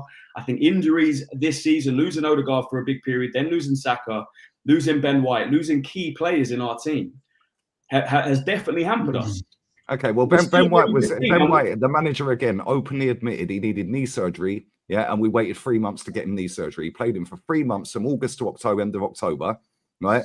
And then that was when Timber was fully up to speed again. Then Ben White got his knee surgery. The manager said out of his own mouth, he needed knee surgery from the summer. So why didn't he do it then? Why? Because he don't know what he's doing. How many surgeries have our players had since he's been here? Martinelli's had a surgery. Really Jesus has had 4. Know what he's doing. Really? He ain't got a Scooby what day it is, mate. Honestly, he's rubbish. Premier League title, you get 89 points, but you don't know what you're doing. Is that just a fluke? It's just luck. What was that? Okay, who's better? Who's a better manager, Pellegrini, or Arteta? You answer that. What's your answer? Pellegrini. And Real Madrid sacked him on 96 points, but you lot are all sitting here gassing up, finishing on 89. Yeah, he didn't win the league. Yeah, Barca did on 99. This is my point. Yeah, the point is, who cares where Tottenham and Man U are? We both win the same. Okay, I see my club going. You're just more excited about being in a title race. There's something to support, and I'm a fan that I finish second every year. Huh? Finishing second every year. Every year, 2 years in a row, which is much better than where we were. Second best manager. 7 years ago. So you guys are going off of it's better than. But where did Liverpool come in them 2 years? Who cares? Why don't they win the league? Where was their manager? Where was their manager? Their managers won 7 trophies in 9 years. It doesn't matter about what they've won, what they've done in the last 2 or 3 years. It doesn't matter about what they've won. Oh my days. It doesn't. Lee, I see my club going in the right direction, yeah. And this was 20 years of trending in the wrong direction. When you say right direction, you start the season on 0. You play each other twice to see who's the best. At the end of the season, one team gets the trophy and the medals. Then you all lost, and then you go again on 0. Where's the progression? Should we sack all their managers then? Because they all lost. They're all losers. Every manager should have 2 years in their job, and if they don't win anything, it should be potted. Okay. Right, so Klopp should have been potted. So Alex Ferguson would have been sacked. Klopp didn't go 2 years without a trophy, Tell. Alex Ferguson would have been gone at United. What about that? He didn't win the league. No, he didn't win the league. What Klopp? No, I said trophies. I never said title. Why you say? Klopp never went 2 years without a title, without a trophy. I said Simeone should have been sacked last season because he's gone 3 years without a trophy. He should have been sacked last season. Now the problem is we get too emotionally invested in league finish being progress. It's not. You either win or you don't. It's as simple as that. Yeah, they hand out the trophies and been doing this before all of us were born. They've been doing it 150 years. Here's your trophy for winning and your medal. Yeah. The rest of you lost. Now what we do is we start again next season. Just because Sky Sports and everyone have brainwashed people into believing that finishing 8th, then 5th, then 2nd is progress. No, it ain't. You still lost. You just lost by less. What are we doing here? Terry, let me come to you quickly. Let me come to you quick. I haven't spoken. Yeah, no, it's all right. All right, Lee. Let me come to you quick. I'm going to laugh now. Let me come to you quick, Tel, because I know I haven't spoken to you for ages. Sorry, Dan. Sorry. You know what's funny is that obviously, you know what I mean. I've just come back from India. Actually, it was lovely. 2 weeks out there. Nice, you know mate. I mean? I'm glad obviously there was load of different, you know what I mean, supporters. Liverpool, Man City. There was a load of us out there. And obviously, you know what I mean? These supporters can't understand why everyone's on Arteta's back. They really can't. It only seems like it's Arsenal fans that are on Arteta's back. Do you think then, right? This will be a really interesting question to get from you, all of you guys' perspectives. I got asked this in a super chat today with judges, and I was going to use it as a question for this panel, right? Is the praise for Arteta louder than the criticism for Arteta? That's a genuine question. I don't know the answer, but as everyone's going to have an opinion on it, do we feel like the praise for Arteta is louder than his criticism of Arteta? Do you understand what I mean by that, Tel? Yeah. But I see it the other way. All I hear from Arsenal, most Arsenal fans, especially on, I mean, obviously when we used to do Twitter and I used to do YouTube, obviously, you know, a few years ago, I was the only one, Christian, now is, if you know what I mean. But you know, Dan and Kenny and Lee, I was one of the only ones out there that would put my head out there and my name to it, say that Arteta was the man. Everyone laughed. I said, what are you talking about? Why are you backing this manager? And all things like that. And why didn't I give Unai Emery a chance? You know what I mean? And I was coming out and I was bringing the facts then. exactly, which was even worse, much worse than what Arteta was doing. You know, I was sitting there on a panel with Kenny, and we was going to the home games. None of us was there. Let's be honest, none of us was there. Everyone was selling their bloody season tickets because no one wanted to go because it was a load of crap. It was rubbish. We went backwards. We went more backwards under Unai Emery than what we did in the 10 years under Arsene Wenger. But no one will talk about that. That's garbage. That's garbage. You know it. It's garbage. It's garbage. Garbage. That's garbage. Sorry, Terry. We're mates. Me, Terry, you're like a brother, mate. You're my East London brother, mate. Let me finish. Terry, all right. I'll let you. I'll carry on. I've got a debate over here. Right. So when we was going so far back as a football team, it was unbelievable. The squad, the players, everything. Everyone was moaning every single week. Let's not dance around the truth here because that was fact. We all know that because none of us win. Can I challenge that? Hold up. Can I challenge that, and then all of a sudden, we got a manager in that actually had to start from the beginning. You know, I've said this for all the time. I said it. We had to start from the beginning and get rid of these players because there was a core of players in that dressing room that thought they ruled it. But no one said about that.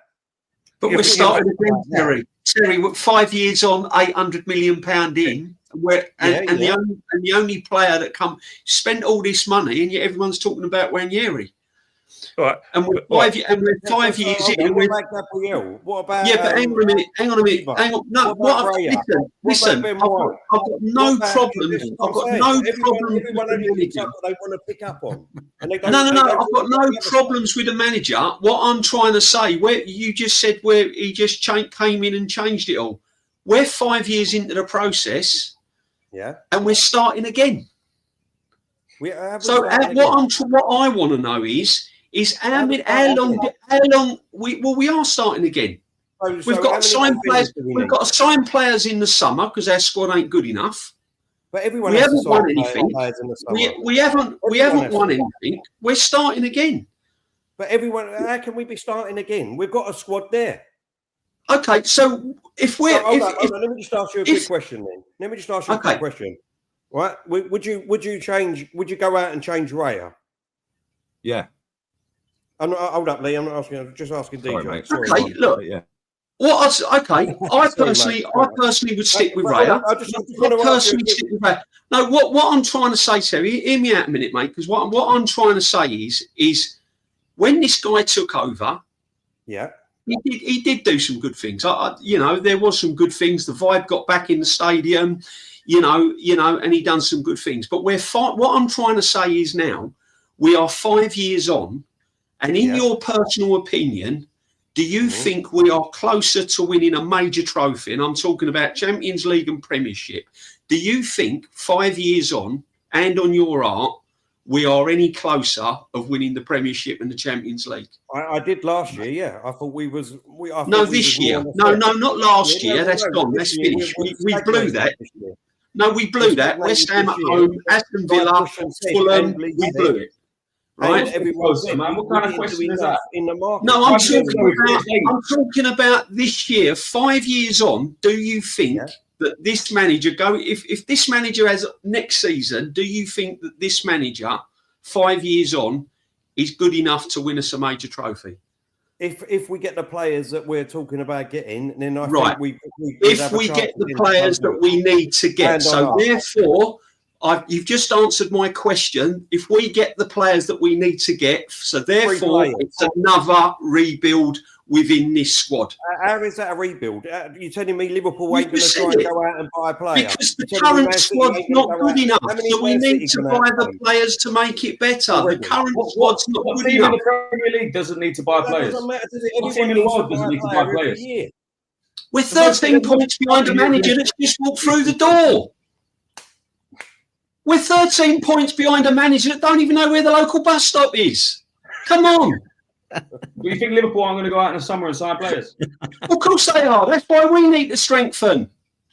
Well, everyone needs to strengthen. We just said that. So you've answered my question then. Well, Liverpool brought Chiesa. Liverpool brought Chiesa and he's barely played and that manager's walked the league. Guy, This guy should have won the Premiership this season. Man City's fallen off the end of a cliff. Liverpool has got a new manager.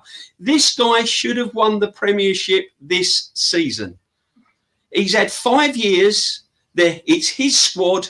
He spent £700 million. We should not be sitting here now with the season more or less over in February, March.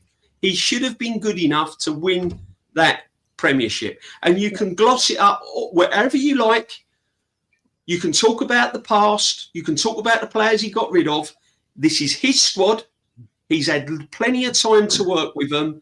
This season should have been done and dusted by Arsenal Football Club. End of. And he's 13. It should have been Man City, really.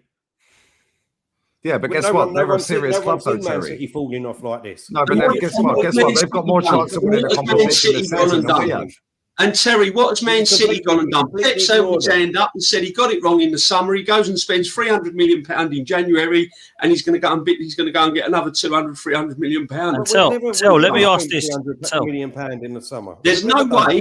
There is no way we should be 13 points behind Liverpool.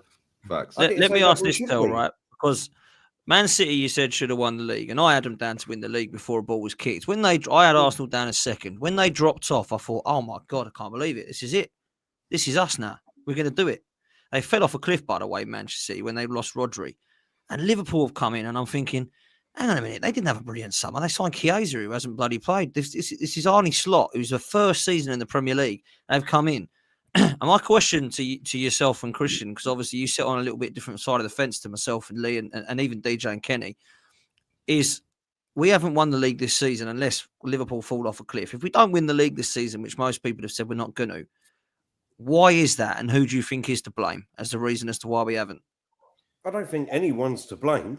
I just think that Liverpool have been absolutely phenomenal this season. I would go so far to say that they look like the team when we was the undefeated season that time. Because when they're losing, they look like they're going to come back. No. What I mean is that when they're losing, they look like they've got the capability of just coming back and winning them games. That's what I don't mean. like the Invincibles, I tell. Come on. No. What I mean is that, you know, when Arsenal played that season, even when we was losing, it felt like we were going to win the game anyway. Yeah, that's what it feels like with Liverpool this season. Okay. What do you think, Christian? Go on. Liverpool have been very, very good this season. I agree. I actually agree with you. I think this should have been our season. We should have won the league this season, especially after City fell off. It should have been our season. We were left short in the summer.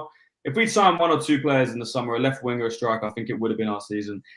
Look, I don't like talking about it, and I know a lot of fans don't like hearing about it, but injuries have been a thing. If Odegaard doesn't get injured, if Saka doesn't get injured, if Ben White doesn't get injured, Declan Rice, broke his toe, was out, then affected his form. Other players have got injured. We've had left back problems. Havertz is now out. Jesus tore his ACL. Liverpool have been immaculate. They haven't had an injury. Yes, they have. Alisson was out for 3 months. One second. If we didn't have our injury problems and Liverpool did, look, Man City lost one player. They lost Rodri. No, they ain't. Let's not lie about this, yeah? Right, they haven't lost one player. They've had Oscar Bob out all season. Yeah, they've got three of their back. They've got 3 of their back 4 out. So if we want to use Martinelli, who's missed 3 or 4 games, and we want to use 29, who's missed 3 or 4 games, well, they can use Akanji, Stones, and Ake then, because they're all out for the rest of the season. They weren't out. They haven't been out. No, but neither were our players. That's my point. The only players we've had out injured that are first-team starters, because Ben White ain't guaranteed because we've got Timber. Right, the only players we've had out first-team starters this season was Odegaard for 9 games and Saka for about 13 or 14. That's it. What about Ben White? Ben White, okay, cool, but he ain't a guaranteed starter. The manager's playing Timber over him. He would have been, but he needed knee surgery, and the manager again played him when he needed knee surgery. And admitted it. So let's say them 3 then. Them 3 have been out. Odegaard, Saka, and Ben White. Now let's go Liverpool then, because Kanate was out. If you get Martinelli, that's 4 players. That's 4 starters. Okay, 4 players. 4 players. Well, Ben White's not a guaranteed starter, but we can put him in if you want to. Yeah. Pick those 4 players. Yeah, left winger, right winger, right back. Fantastic. So we'll pick them 4 then. Alisson was out for 3. Sorry. Alisson was out for 3 months. Kelleher was in goal. Yeah, Alisson was man in the match tonight against PSG. Adequate replacement in that position. Oh, so it's almost like they know what they're doing, right? Then they had Kanate out for 6 weeks or 6 games. Again, they've had Gakpo out. Yeah, they've had Harvey Elliott who out or came off the bench, first touch scored the winner we're at talking PSG about tonight. key players, man. They're Liverpool all haven't key had players. They build a out. squad, bro. This is my point. They've built a Liverpool got- squad. We're Liverpool relying have on the four same key 11 players. week in, week out, and then wonder why we got key injured. players this season Liverpool have had is Salah, Gravenberch, Trent Alexander-Arnold, Okay, and Jota, and Van Dijk. Jota, Who've all been fit. Jota was have all out been injured. brilliant. Okay, so answer me this then, yeah?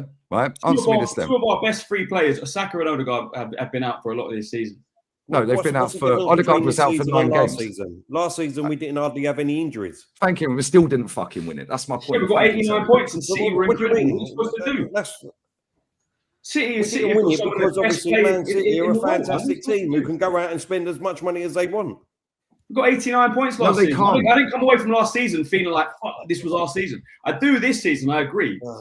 Yeah, I no, 100% We agree. should This sit here season and would lie be to our season. ourselves then and say If they we can't didn't do go out enough and in the spend whatever summer, they want then. We just lie to ourselves. No, we're not lying to ourselves, Tel. Yeah, We are- Like, we listen, are lying some to of the ourselves. points that you and Christian are making are fair, yeah, but let's not lie about injuries. Yeah, let's not lie Well, I about just the said, like injuries. I said Not last lying year, about we injuries, just man. agreed. Last year, we didn't hardly have any. Thank you. Yeah, and we no, still didn't win the league. And then the excuse is, oh, it's because Man City can buy anyone they want. We funded Erling Haaland deal. We funded that by buying 2 scrubs from Man City. Yeah, Yeah, you can we didn't ask go them and do first, over you the know. odds on a geezer from Chelsea who couldn't finish a wank, but he went on a purple patch last season. When it really mattered, he was nowhere to be seen against Aston Villa or Bayern Munich. Our manager came out after Bayern Munich and sat in a press conference and said, well, we ain't got a striker who can score 30 goals. Then guess what he did? He had 80 million quid to spend in the summer and he bought 2 defensive players.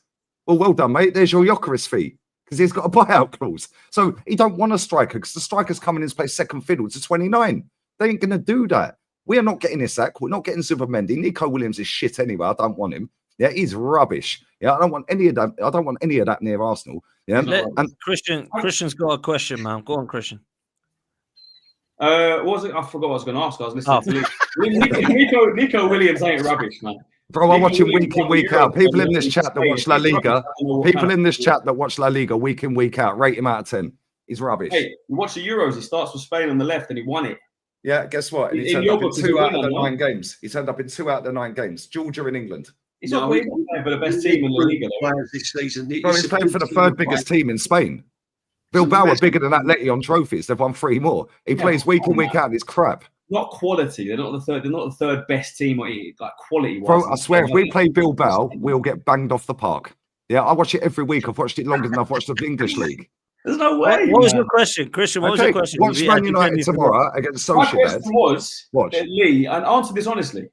All right, you don't want to hear about the injuries, but if our injuries and Liverpool's injuries were reversed, if they had Salah out, they had Trent out, they had, say, Gravenberch out, whoever starts on the left, maybe Diaz or whoever, just and say Van Dijk was also out for 5, 6, 7 games, missed the big part. Yeah. What do you think the points tallies are saying in terms of if we had those players, those key players fit, and they didn't? Okay, so last season, Maybe that's a they're still ahead of us. fantastic Maybe question they haven't because got that it. is a great question. Because last season, Salah was out for how many weeks after the AFCON? I can't And they were remember. leading a title race until end of March. Yeah, and then they fell off right at the death. Robbo was out for how long? Liverpool fans, Lauren, you're in the chat. How many injuries did Liverpool have last season to key players? And they were still going for how many trophies last season and leading the title until the end of March. We've completely folded because Odegaard was out for 9 weeks, or 9 games, sorry. Yeah, and we've had Saka out for 12 games, 13, maybe 14 now. Yeah, and we've had Martinelli and 29 out for a couple of games. And we folded. Yeah, they had Salah. Everyone keeps pinning it on Salah because he's having a great season. Yeah, oh, Salah, if they had Salah, they had Van Dijk. Bro, they had all these players out last season and they still won a trophy. What did we do? Yeah, we had all our players fit, throw every cup in the bin like we do every year under this manager. He's won 2 FA Cup games since he won the cup 6 cups ago. 2. One of them was against Oxford. The guy's a scrub, terrible. bro. That is Yeah, there you go. No Nunes, no Alistair, Allison, sorry. No Jones, no Gravenberch, no Szoboszlai, Trent, Jota, Kanate, all at the same time. Thank you very much. And they were still leading the title race. We got You know Bro. what? I agree. I'm not disagreeing with everything you say. I agree. His cup form has been atrocious. To win the FA Cup when you first come in and then just pretty much throw them away every single season is. Yeah. But He's that's not because going he's thrown away the It's players definitely that I'm not one of helped these him fans. win it. So sorry, I've got. Don't get me wrong. I'm just sitting on the fence. I'm a bit like in between here, right? But if you've just admitted that this manager's cups is atrocious, me that's been supporting the club for 50 years, that's been brought up on winning cups and everything. If you think that this is atrocious record by this manager, winning cups, and his cup record is bad, why do you still have faith that he is the man for the job? Because I watch a football team that I enjoy watching again. Right, you enjoy watching. Week you in, enjoy week out. watching. It's great, enjoy watching. But why fundamentally do you watch Arsenal Football Club week in and week out? Why do you watch it? What is your end goal of watching Arsenal football team? That's a big question. The question. All right. Would you rather? Sorry to throw a question. Yeah, no, go on. It's just a question I want to ask supporters. I get it. And listen, don't get me wrong. I've got no problem with fans that stick by Arteta and fans that don't want Arteta. I'm just in it as an Arsenal fan, but I'm generally want to know that if you have just said that this manager's bins cups and his cup record is atrocious, why do you have faith in him? Because when I spend money on the football team, when I watch a football team, what I want to see is progress with a trophy at the end of it. 100%. To me, finishing second is no different to finishing 8th or 9th. You just get a day out in the week, and the owners get more money. I disagree to that. I disagree with that entirely. So what I'm trying to say is, what is your end goal? What do you want to see Arsenal Football Club? Why do you watch them? Okay, the end goal of any football club is to win trophies, right? I get that 100%. But a season isn't played on one final. Would you rather watch an entire season of Arsenal? We lose 31 games in the year. We go out of all the cups apart from the Carabao. We finish 16th. But we get to the final and we win the Carabao Cup. Would you rather that season where you watch your team lose pretty much every week, but they win a Carabao Cup, finish 16th? They're a laughing stock, but cool, they won something like United have done 2 years ago. They won the Carabao Cup. They won the FA Cup. But they were a laughing stock. They were a banter club. They were awful. Their fans didn't wake up, on every weekend, every match day thinking, oh yeah, I can't wait. But they'll never forget the cup. And what do you judge? Do you think Arsenal are bigger than Chelsea? Do you think Arsenal are a bigger football club than Chelsea? Historically, probably, but not. Okay, well, historically, we've won more trophies than them, so you're correct, yeah. But then Chelsea fans are arguing with Arsenal fans that they've got European pedigree. What's it all come back to? Trophies. You'll argue because we've won more trophies than them. They'll argue they've got better trophies. So it all I'd rather finish 16th and win a League Cup. I've seen DJ Kenny. Yeah, we've seen us win League Cup when we finished 10th, and we've done a cup double that season. Nobody cared about 10th. Yeah, Man United have had a better season than us in the last 2 seasons than we have. They've had a better season than us 2 years straight. So they've won 2 cups. Yeah, I've got to be honest, Christian. After our summer window, they've won 2 cups, but are their fans, are their team, are their club in a better situation than what we are in? This is where you can be a different. Doesn't matter. They've still won 2 trophies. Doesn't matter. But because you feel about match day now, that don't mean we're a better club. They've won 2 trophies. Nobody cares about second. What I'm saying because you enjoy watching the games now, whereas you didn't enjoy watching us get pammed 8-2s and 6-0s and all that. Yeah, and 3-0 under Dean Smith against us at the Emirates, by the way, under this manager. This manager, by the way, had us bottom of the table when Spurs were top. First time ever in English football history. This manager lost to our ex-manager to bottle a title, and he got knocked out the cup. And that was when you said Tottenham were going to win the league that year, under probably Mourinho or what was it? Yeah, I said they had a better chance. Conte it was. I said they got a better chance than us. And what happened? What happened? Phase 1 Conte finished above us. I do remember that. Yeah, Phase 1 Conte. So when they say, what did he do at Tottenham? Well, he finished above us in his first season. It took this manager 3 years to overtake the league finish and points tally of Unai Emery's only season. The situation this club was in. And it's been to the same amount of finals as Unai Emery has. Yeah, but guess what? Man United have sorted it out. Man United have sorted it out. Yeah, they're more likely to win something before we are. How many managers have they had to sort it out since they won the league? Thank you. I mean, this is the point, Terry. You keep hiring and firing, until you get it right and get one that gets you over the line. You don't give a manager 10 years, 20 years, 15 years. Because they had the money to do that. It doesn't matter, does it? We've got more money than them. We've got more money than most teams, Terry. Come on. Yeah, we're not skin. We just we waste money on probably crap have and got most money, overpay. but we've never ever done it. You know that, Lee. We've never done it since And do you know why? I've been alive. Do you Since know why? you've been alive. Because when you've got a fan base that the done it. majority of the fan base We've never accept spent crap money like because that. this is the We've best never feeling done they that. have on match day So what you're in their saying is then lifetime. it ain't down to the manager, it's down to the owners. Oh, okay, No it's matter down, who it's, is down, it's there. down to the fans and it's down to the owners, right? Roman Abramovich put the standards in place at Chelsea. The fans raised the standards with Roman, right? Roman kept hiring and firing. He's one of the greatest managers who's now at Madrid and their most successful manager at Madrid ever. Yeah, he sacked him in the tunnel after he won a double. He sacked him in the tunnel the following season. Now that manager keeps winning, right? My point is, these clubs that keep winning, Chelsea under Abramovich, yeah. In fact, since we last won the league, they've had 23 managers or 22 managers. Chelsea, look at what they've won since we last won the league. Look how many finals they get to, right? Then, if you look at Real Madrid have had about 19 or 20 managers since we won the league. Yeah, they've sacked since we've won the league 10 managers that won nothing. Yeah, 10. You got to go back 70 odd years for us to have 10 managers. And they've won over 30 trophies, bro. This isn't a manager debate. Real Madrid are bankrolled by the country. They can go out. No, and they buy ain't. whatever No, they want they're to. not. Yes, The they fans are, own the Lee. club, Come on. Terry. Well, don't The just talk socios, the rubbish. season ticket holders own the club. God's sakes. Just like Barcelona, they always say that they can't afford to buy players, but somehow they get around it and they can buy players. So why can't we All do the that? time, then? it happens every year. Why can't we do that? You're blaming it on the ownership. The same I'm not ownership saying has that we given this can't do geezer that. over I'm not saying 5 that we years can't and do 5 that. years of We winning just nothing. Never do it. So I'm realistic. We're No, never we never gonna do it because our fans We ain't just got a sit here and backbone, say mate. that till the cows come home. Why You're don't we talking just about we've got the money? highest spend in the You top six. think I don't want to spend money? Highest spend over the last 6 years out of the top six. Do you know? Yeah, we've got. Well, we've got. Sorry, We don't. We let academy players go Yeah, for nothing. tell, love, bro. Sorry, Thank you so mate, much I've for got coming something on, else to Tel. start. Really Do you- appreciate it, man. Do Thank you so know much, why? mate. Do you know what the Thanks, problem Tel. with Arsenal is? Big up Terry, man. Bless Top up. man. Big Big up, Terry. Honestly, yeah. Cheers, Big up Tel. to Dan. Tel, give us a bell. Give us a text. I'll see gotta you tell you over something. there. You going Wednesday? Yeah, I'll go. Yeah, but I need to talk to you in between. You need to tell you something that because All right, no problem. I'll give you a bell. See you later, Tel. Nice one. Thanks a lot for having See you me. later, bro. Speak to you soon. Thanks. If you look at Real Madrid's current squad, yeah, they got 23-man squad. Everyone will consider Real Madrid the best team in the world, right?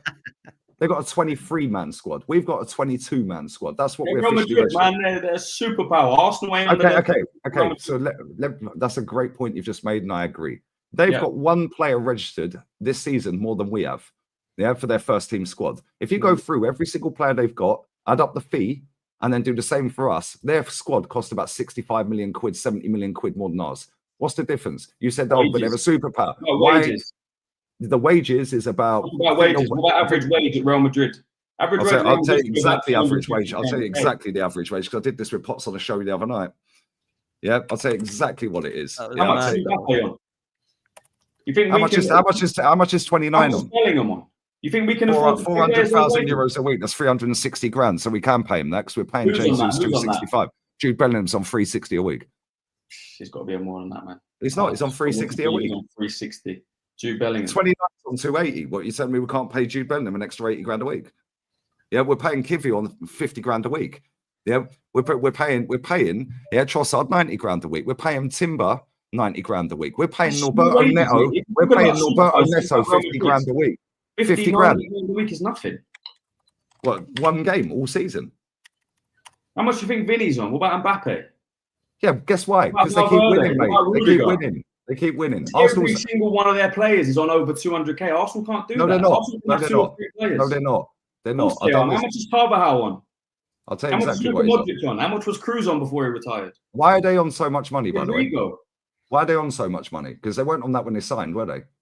No, because they're superstars. No, because they've proven they can get over the line, so they get a new contract based on what they've done. Whereas we've given 280 grand. Jude Bellingham's won 5 trophies since he's got there, so he's worth every penny, isn't he? And he costs less than Declan Rice. Brazil, he wasn't proven. Rodrigo, they did the same. None of these Rodrigo, do you know how much Rodrigo and Vinny signed for? Did Kylian Mbappe get over the line at PSG? No, they signed him because he did. How many trophies did he win? And he's done it for France. He won a World Cup. At PSG, did he? Oh, he did. Because how many league titles he won? And he done it at Monaco as well, by the way. He done it at Monaco as well, by the way. PSG win the league. The Champions League was the big one that everyone was talking about. PSG are not guaranteed to win the league every season. Yeah, if you go through the last 5 years, I think there's been three winners. Yeah, it's a myth. All these myths are Sky Sports peddling crap out, mate. Definitely not myths. Definitely right? not Real Madrid, I'll tell you exactly what their wage bill is. Yeah, but so your point is Arsenal are overpaying for Dross. And financial power as Real Madrid. Is that your point? Yeah. But that's just not. We've outspent them for 12 years, mate. What? For the last 12 years, if you look at their total spend and our total spend since 2012, 2013, we have outspent Real Madrid. Their average weekly salary. Okay, then you go to the caliber of player they can attract. All right, why can they attract? Afforded Mbappe. Would he want to join Arsenal? All right, maybe we could have afforded Jude Bellingham. Would he want to join Arsenal? Vinicius Junior, Rudiger. You're answering the question that I'm putting to you. You're answering the question, Christian. Why don't they want to join us? Because we're a fucking laughing stock. Then why do you support them? Why do you support us? I've supported them since 1987, mate. Yeah, and guess what? I've seen a 9-year trophy drought. They've and I've never seen been a 5-year. as big as Real Madrid. Arsenal have never been as big a club. It's not about being as good as Real Madrid. It's about having the same mentality that will do whatever it takes to win. Yeah, that front three of Real Madrid. Forget Mbappe. Take Mbappe out. Yeah, forget him for a second. Yeah, forget him. Vinny Jr. and Rodrigo signed for less. Yeah, or actually around the same fee there or thereabouts as we paid for 29 from Chelsea. Brahim Diaz came through City Academy. Arda Güler, 15 mil, 20 mil. Why didn't we buy him? Yeah, Chouameni. Yeah, okay, fair enough. 60, 70 million. Yeah, we paid 100 million for Declan Rice. Yeah, why couldn't we get him? Do you think all of those players would choose Arsenal over Real Madrid? No, but that's my point. That's exactly the point. You're saying everything I'm saying, bro. The point is, we are not serious. They don't want to join us. I understand what you're saying, but we are not Real Madrid. Sometimes you have to be honest about where we are. We're not Real Madrid, but we smashed the stadium down to be like them. If you're an ugly man, if you're a 3 out of 10 looks, if you go, I'm gonna bag that 10 out of 10. No. Yes, you are. If you got money, mate. You understand why? If you got the money, you can bag anything. Why didn't we stay at Ivory then? We should have just stayed at Ivory. Exactly. Over there. No, but come on, man. You said we're the third biggest club in England. Yeah, we're the third biggest club in England, and we act like Barnet. No, but if we're the third biggest club in England, then there's two teams that top caliber players would rather join. Yeah, Man United and Liverpool. They're the two biggest above us.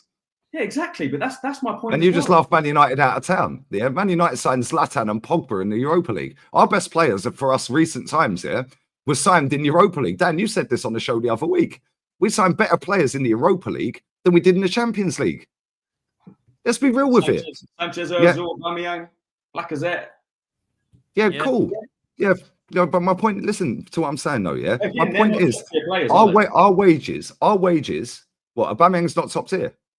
Or Aubameyang's one us the cup that his fan base hang on to. He was a very good player. He wasn't top 3 in the Aubameyang world. Was class. Yeah, very good, but not Alexis Sanchez. Not unreal. Alexis Sanchez, But Aubameyang wasn't world class. Wow. No, I don't think Aubameyang was world class. I think Real Madrid's average. You asked me a question about Real Madrid's average wages, per player.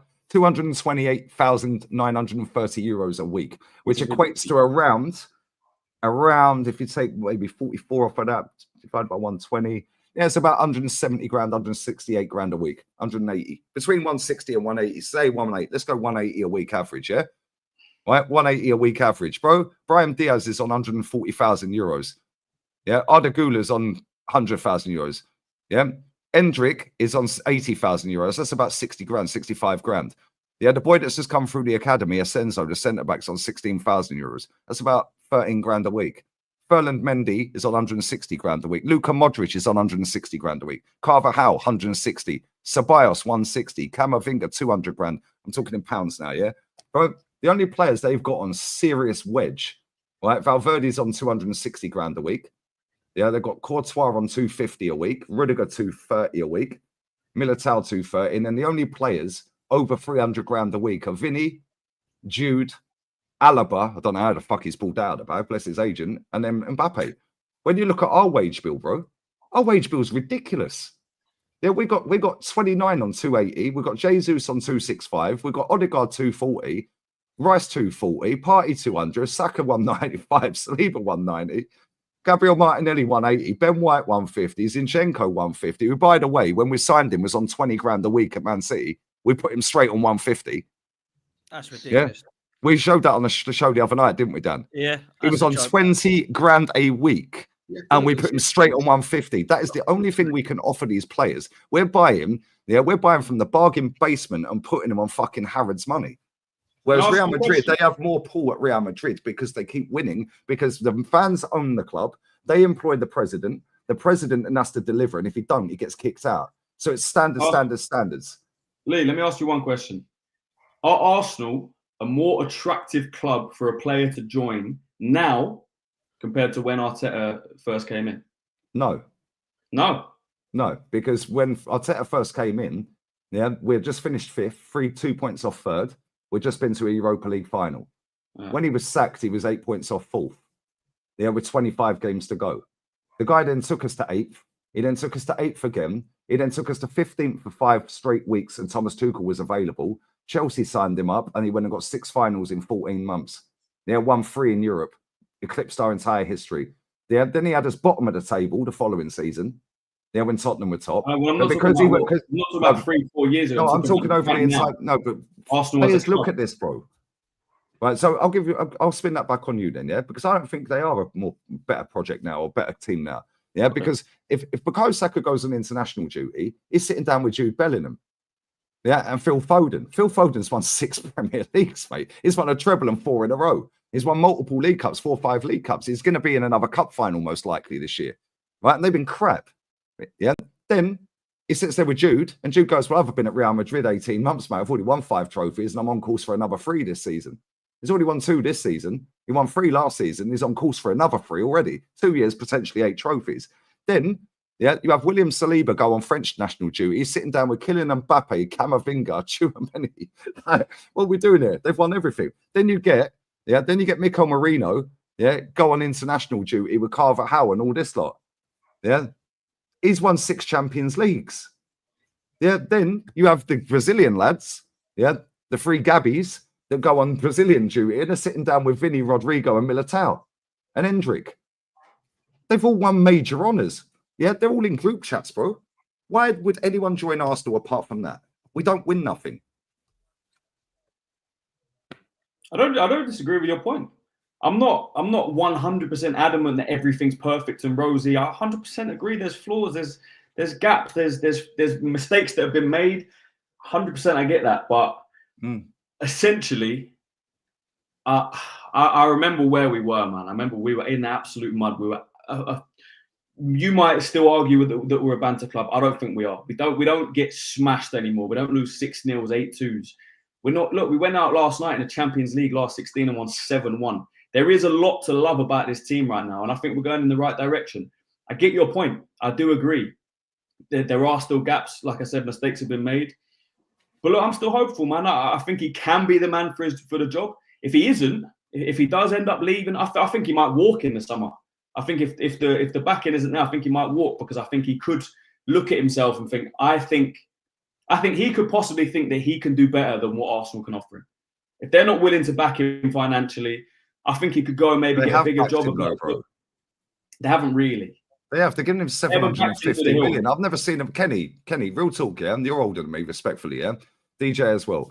Have you ever seen a manager come into a football club in your lifetime? Forget mine, in your lifetime. And I know inflation's a thing. And have this level of freedom, this level of no accountability, and this much money, and don't win anything, and everyone's gassed. Because when it was Wenger in, Wenger out, Kenny and DJ and Dan, I don't know about you, Christian. I've only just met you. We were going to games 4 or 5 years deep of Wenger in, Wenger out, 9-year trophy drought. 4 or 5 years in, fans were weighing each other in the ground. 5 years of no trophy with this guy, everyone's having a wank. Kenny, have you ever seen anything like it? No, I think what the club have done. My problem with Mikel Arteta has always been, I've got no problem any praise giving me. Oh, I don't give him much praise as other people. My attitude is that when I hear people praise Mikel Arteta, I hear him praising him as he's the head coach. He's not the head coach; he's a team manager. The difference between a team manager and head coach is night and day. And now, a lot of people say that when you're the team manager, you have basically complete control of the running of the football side of the club, which means you have a say on transfer issues. You're on the transfer committee. So if things don't go the way it should go, you should take your part of the accountability. And my beef from Mick Arteta is, I see a lot of praise from Mick Arteta, and he seems to get credit for everything that goes right. He gets credit for the way we play. If a player plays well, Mick Arteta tends to get more of the credit than any other employee at a football club. But when things go wrong, he seems to be exempt from any kind of accountability. It's always Kroenke's, either Josh or Stan. It's either VAR, referees not on our side, or, it's a situation where, there's injuries. I don't see much accountability when things go wrong. And that's probably my biggest issue with Mikel Arteta. One thing Mikel Arteta can say is that he was given a blank check. Personally, I don't understand why he was given a blank check. The reason why I counted Terry, not because I thought everything was rosy under Unai Emery. I didn't. But what I tend to have a big problem with, why are people saying that a manager is only been, or a head coach, he's only been here for 18 months? He was responsible for everything that went wrong in from 2008 up until 2018. That I don't know what sort of, whether this is like I Dream of Genie or any kind of David Copperfield, but I don't understand how someone can be here after the event and he's blamed for everything's gone wrong. Why doesn't Arsene Wenger take the cane? Arsene Wenger has got his trophy, no doubt, but Arsene Wenger destroyed the club and left it in a state that it was unmanageable. Not Unai Emery. Unai Emery didn't even have time to pick up the pieces before we all thought. No, I agree with that. I don't understand that. But in terms of Mick Arteta, he's had a lot of money. He's had a lot of expenditure. He was given a blank check to get his own players in and get his own team in. So really and truly, there has to be some sort of like accountability where we have to say, you know what? One thing I would say about Unai Emery, Mick Arteta, is that if you look at managers across Europe, the only managers who have been in the job longer than Mick Arteta are Simeone and Guardiola. Guardiola's, you understand why. Simeone, there's like 3 instances. One, he's won trophies. One, he's been in 2 Champions League finals. And 2, he's made Atletico Madrid a lot of money because he's turned a lot of gems into big stars. So he's made the money. So I understand why he's there. Mick Arteta, he's been there for 6 years. And I do think that's about right. He's been given a fair go. 6 years is about right, even if you do win things. And my thing is that after 6 years, I think Mick Arteta has taken the team as far as he can go. The team can compete for trophies. There are some fantastic players. I still think he's got an issue at the left-hand side where we still need a left back. We still need a left winger. Up front is a no-brainer. Midfield, he needs a proper number 6. But I think he's done all he can. And I think now it's the time to have the kind of a Mourinho effect from Chelsea got Mourinho to replace Ranieri when all the, all the chess, pieces are in place. I think we need to do the same thing. I think Mick Arteta has left us with good foundations, but it doesn't mean he's the man who can bear that through. And that's why I think 6 years is about right. And I think maybe Mick Arteta will walk. Maybe, if rumours are true, we do get, the transfer negotiator from Atletico Madrid. Who knows? It might be the Kroenke's appointment. And maybe Mick Arteta may not like that because we've seen it in football when a new man comes in and he's the Ball's appointment and the manager's no longer the be-all and end-all of everything. He's not having full control. It doesn't end well. So maybe that's a way of trying to, maybe Mikel might look at that. But even so, I would like Mikel to be replaced on the basis that he's taking the football club as far as he can go. I've never been a fan, but I'm not a pork chop. I know a good coach when I see one, but I don't think he's a good team manager. That's my just personal opinion. Yeah, and we need a team manager to win trophies. What would it take for you, Christian? You're obviously saying that. A big up to LB, by the way, for the raid. Absolute legend, as always. Make sure you're following It's LB, man. He's absolutely flying. What would it take, before I go to DJ, what would it take for you, Christian, to go, do you know what? I think we need somebody else now. Would it be come to the end of next season and finish trophyless, or do you think there needs to be context, as people keep saying? Where are you at with Mikel Arteta's kind of end goal? Like, when will you say, do you know what, enough's enough, let's try something new now? Or are you just happy to just see how this plays out for the next few years with Arteta? I think if we have a big summer or this unprecedented summer, whatever they're talking about, if we do go out and spend, a good amount of money, improve where we need to improve, sign a left winger, sign a striker, maybe 2 strikers, sign, a Zubimendi, maybe a Kimmich, get maybe another defensive option in. If we fully bolster this squad, where every Arsenal fan goes, that's a 10 out of 10 transfer window, could have done anything more, this is our season, and we still win nothing, then I'll say probably his time's got to go. But what I won't do is say that he's not a good coach, say that he doesn't know what he's doing, that he's clueless, that he's rubbish, that he's this trash manager. Because I still don't think he is. I've seen what he's produced on the pitch. I've seen where he's taken us from and to, and I think he's done a very good job. If he's not the man to get us over the line, then so be it. I still do think he'll go on and have a big career. I think most clubs in European football would take him. I think if Pep was to leave City, I think they'd take him. I think Barcelona would take him if they needed a manager. Obviously, they're doing very well now, but I think they would.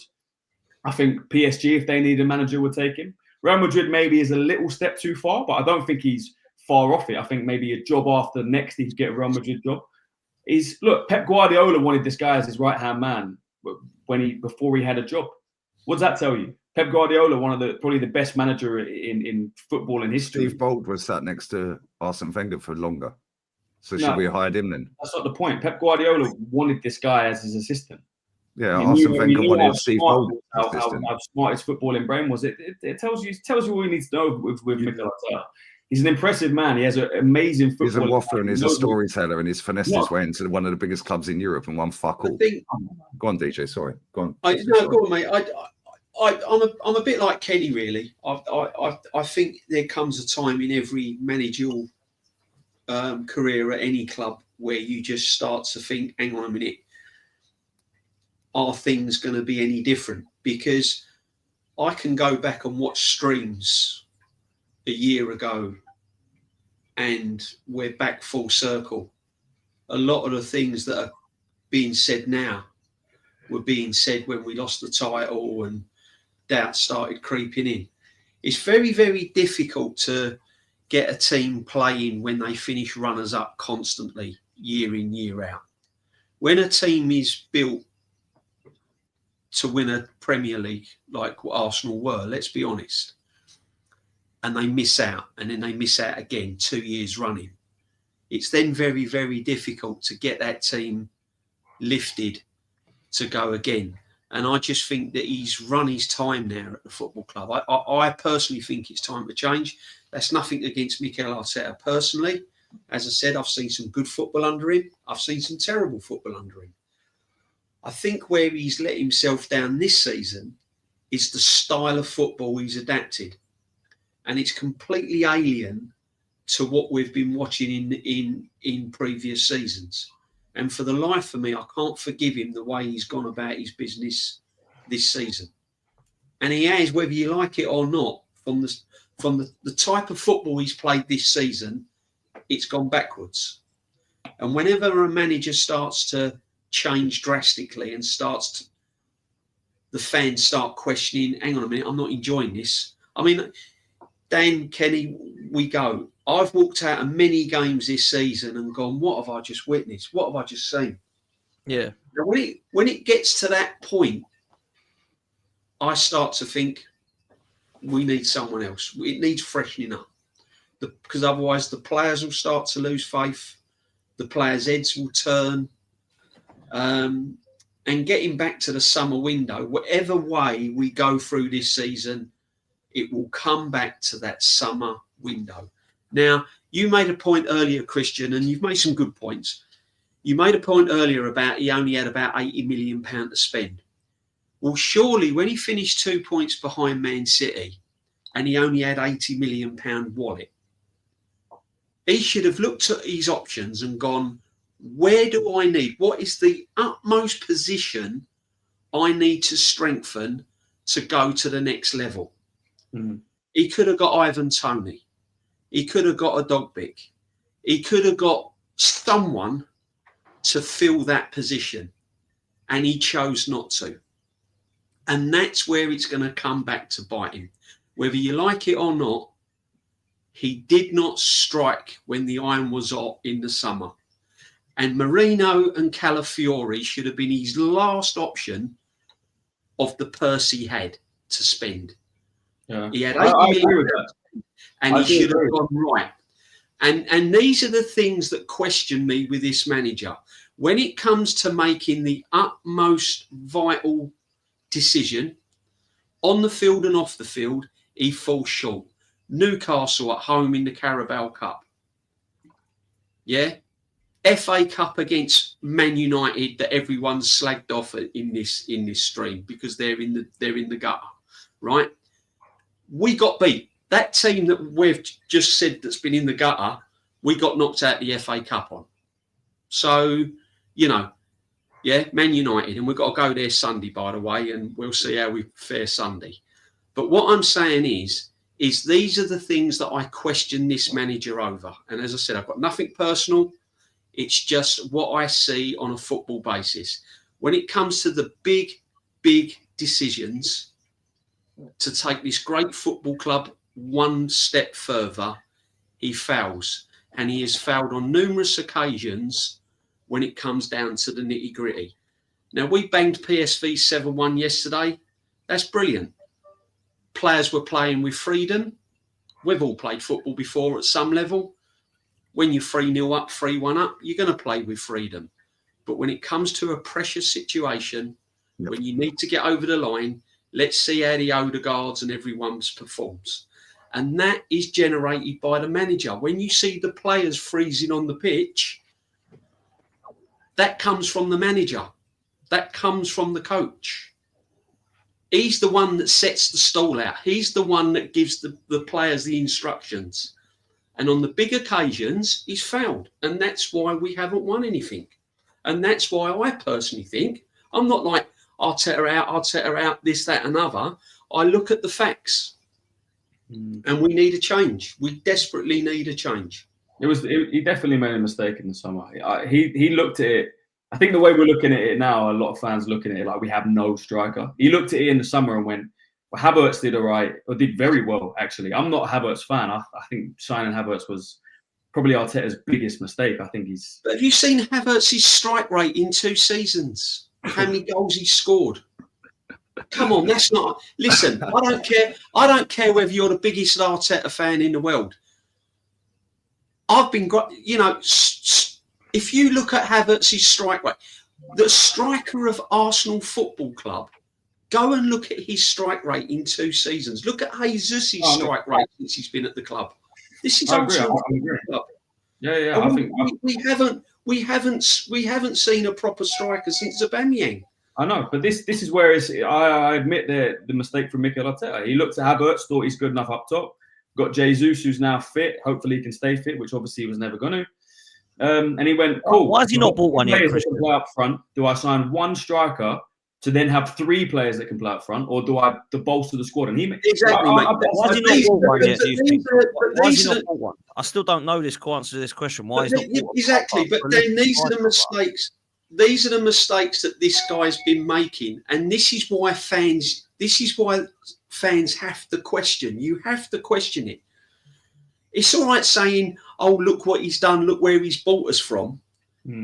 That's fair enough. Okay, he's bought us from there, and he's changed the ethos of the club, and he's got everyone on the vibes. But the bottom line is, we're still not winning nothing, and we've had £750 million spent, and we're still not winning nothing. And I'm fed up of paying for a season ticket that, by the way, is going to go up again in price to watch a defensive midfield player as my number 9. I don't want to sit over the Emirates and watch that. I want to see us win something. DJ, sorry to cut in. Why did you walk out at half time against Newcastle 2-0 down or 1-0 down at half time because in the cup game? Me. He texted me and he said, I've had enough. I'd had enough of it. And you said you walk into the train station. I said, oh, by the way, it's now 2-0. The home one or the away? The home one. No, the home one. I'd had enough of it. It's the first time in my whole life I've ever walked out of a football match. Ever. I don't think we were particularly bad that night. I was at the game as well. What, the Newcastle at home in the Carabao Cup? Oh, yeah. Should have been 1-0 up. Martinelli hit the post. No, we absolutely stunk the place. I think he missed 2 open goals. Odegaard missed a big chance. We created chances in that game. We created enough chances to score 2 or 3 goals, and we weren't critical enough. I think Newcastle were sharp. Well, I think they were, in terms of like the disciplines. I think they did disciplines better than us. I think they defended better than us as a team. Yeah. Midfield, I think they controlled it a bit, and I think they had Isak. So, really and truly, I think they on those 3 levels. Striker, Kenny. There it is, Kenny. There it is. Did they have Isak because we signed Nketiah and gave him another contract and 100 grand a week when we could have got Isak? You know the thing about Mikel Arteta and strikers. I say it once, say it 1,000 times. You can, Dan. I go to sleep because of Dan and Albert. I go to sleep thinking about your careers, knowing full well it's a waste of time. It's like me dreaming about when I was younger, dreaming about I don't know. You name the most beautiful woman in the world when I was younger. I don't know. I'm not going to get anyone talking about my taste in women because it's not great. Anyway, when we talk about strikers, I've only seen Arsenal be linked to Sesko. I think that is the player that Mikel Arteta wants. I agree. It's going to be a wrong move. It's going to be a wrong move. It is trash as well. The thing with Sesko is that last season he was talking with there was conversations with Sesko. Personal terms were agreed. Then all of a sudden we were nearing a situation where he's decided to spend another season at I hope not, mate. at Leipzig. But I'm still hearing stories that this is the man that he wants, and that's the thing. Mikel Arteta is very particular about the players he wants. He's very much married to his system. You look at the reason why we overplay a lot of our players is because that personnel in his mind can only play that system. Hence the fact you say, I want Saka to have a rest. No, mate. He's only can play right back in my preferred season, right wing in my preferred system. So you know what? No, he's got to play. And that's therein lies a problem. Isak, for all we know, may not be the player that Mikel Arteta thinks that can play his system. The same with Osherman and Gyökeres. But he's looked at Sesko and thinks, right, this is the player that I think that we can get the best out of. In terms of Kai Havertz as well, my beef for Kai Havertz is that I think he's an indulgent signing. I think he's tactically disruptive because, let's face it, it was I just see him as just a player that could play the false number 9, but he was never really his first choice. Kai Havertz was playing the midfield. I don't know what he brings. Kai Havertz was playing the midfield, but he stumbled across it because Jesus was getting injured, and then Kai Havertz was a relative success. And then this season, before he got injured, Jesus scores a hat-trick against Crystal Palace. Then he thinks, right, let's play Kai Havertz in the midfield and play Jesus. Jesus has been a flop though, Kenny, hasn't he? Let's be honest. Let's be real. Jesus is what he is on the team. You've got to remember one thing is that a lot of Arsenal fans say that Jesus and Zinchenko were the players who are going to get us over the line. Well, Jesus and Zinchenko were not Pep's first choice. They were very much squad players, especially Zinchenko. Jesus, his best goal scoring season at Man City was 14. Sterling got more goals than him in one season when he was at Man City. So we kind of knew what we were going to get, but because we were that team that couldn't get over the line in the Champions League, we had this kind of how do I say it, inferior complex about ourselves that we thought 2 fringe Man City players are going to get us over the line. When really and truly, the players that did get us over the line, where we bottled the league in 2022-23, was our defence and Saka, and Odegaard was having a relatively good season. But so where I'm, look at Mikel Arteta, I still think that system, his indulgence of Kai Havertz and his inability to find a position for Declan Rice is going to be his undoing, because we can have a debate about Declan Rice all day long. Dan thinks he's a number 6. I don't think he's a number 6. I don't think he's even number 8. So what is Declan Rice? Because centre back, Kenny. It's a centre back. Yeah, I don't pound you £5 million for a centre back. Hey, we should have just got Johnny Wilkinson to take corners instead. Yeah, but what is Declan Rice? I do think he's a better 6, but he had a quality game last night. He's not a number 6. He's not a number 6, Dan. A number 6 runs the midfield, gets the ball in a half turn and dictates the play. He doesn't dictate the play. He He did doesn't last run season. the so how is he number 6? Last Last he season, was I thought he was quality in the 6. Yeah, but he wasn't number 6. He was basically his best football was a number 8. So what is Declan Rice? But it's hard to play in any midfield position when you haven't got an out and out. People say double pivot. All right, people say double. Yeah, but that's why people say double Kenny, but pivot, that's why right? I think that even if we sign a striker, people think that we magically buy a striker and a left winger and our problems are done. None of our midfield create anything. No. Yeah, we get our creation from Saka and maybe Martinelli every now and again. And Odegaard, if he fancies it, if it ain't raining. Odegaard's a player is meant to be a creative player, but in terms of so I was all right. I call him Declan English, but the thing with Declan Rice, my situation with Declan Rice is that every time someone says that Declan Rice is a number 6, and when I say, well, the number 6 is, like I said, it's kind of like evolved from the Makelele position, and now Kante is taking it to a different level. Where perhaps he ought to try him at right back. I don't understand. All I'm saying is that for football, the reason why I have concerns at Declan Rice as a midfield, especially in number 6, we're potentially going to be playing Real Madrid. Now, don't get me wrong. There's going to be times when we're at home where we're going to have to dictate the play. And I don't think Rice can do that. Everyone says play double pivot, but come on, everyone on this panel wants Arsenal to play attractive football. Well, you're not going to play attractive football with double pivot. You're only going to do it in horses for courses games. Yeah. Let me do some of these. Let me just quickly. Sorry, DJ. Let me do some of these super chats because they've been filling up, and then Christian ain't got long, so there's a couple that have been going to be headed towards his way. So let me make sure that we've done that. Where did I get up to? I can't even remember. We had this one. Arsenal fans turning on him. Crazy XG field tilt. Field tilt. Oh my God, we keep hearing about this, don't we? Great show, Danny, Dan, Kenny. Sorry, DJ B, Terry, plus Lee and Christian. Great debate. Big up to you, Joe. I hope you're well. Sean says it makes me laugh that the same Arsenal fans that laughed at Spurs for competing and not winning now tell us competing is a big achievement. Like I must say, this trophy malarkey, we can't be bantering them, and we're gone 5 years now, and Chelsea, to be fair, have gone 4 years.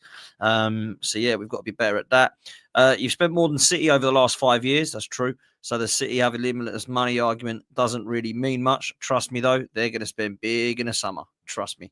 Suge, big up the panel, run the likes up and subscribe. Make sure you're doing that, people. We've got what we got in here, nearly 1.4K in the building. So make sure you hit the like button and subscribe. Tony Claude Gunner, big up to you, my bro. He says big ups to Lee, Dan, Kenny, and Legend. Smash the likes.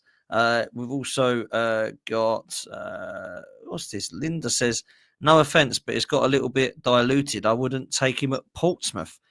What? Is that Arteta? Wow. I mean, that is someone who really doesn't rate him. I agree. Arteta might have improved where we were. Question for Christian. Is he worth £15 million a year and the second highest paid in Europe? And Normsky also says, Christian, where do you rate Arteta among best managers in the world right now? Ooh. Is he worth 15 mil second paid highest in Europe? Probably not. That's my answer. Nah, probably not. Where do I rate Arteta against best Arsenal managers or just managers in football? In terms of Arsenal managers, I think managers right now, I think he means. I think so, but I might have got that wrong. It's hard. Yeah. It's tough, man, because what am I ranking them on? The style of football they play? How trophies. That's the predefined metric for sport is trophies. Well, if you're ranking him on trophies, then obviously pretty low down. He's in his first job. He's had 5 years. He's won one trophy. I'm talking about style of football and, football I enjoy watching, and then I'd say pretty high up there. Is there improvements? Has he made mistakes? Absolutely. I'm not saying he's the perfect manager. I don't think anyone... Look, if you're on a platform and you're saying he's the best... I haven't heard anyone say Arteta's the best thing since sliced bread. He's everything. He's the best. No one should be saying that. All I'm saying, and I say it over and over again, from where we were to where we are now, it's been a big improvement. I don't look at Arsenal like, I look at Real Madrid. I know what we are. I know the standard that we have been. We've been in the mud. I spent 10 years at school being bantered day after day by Man United fans, by Chelsea fans. Arsenal were a joke of a club. like I said, we're not that anymore, man. I think he deserves a lot of credit for where he's taken us. And like I said, if he doesn't get us over the line, I think we're going to have a great career. And Who would you take, Christian? Who would you take if we did sack him or if he left or walked? Who would you want as a manager? And why?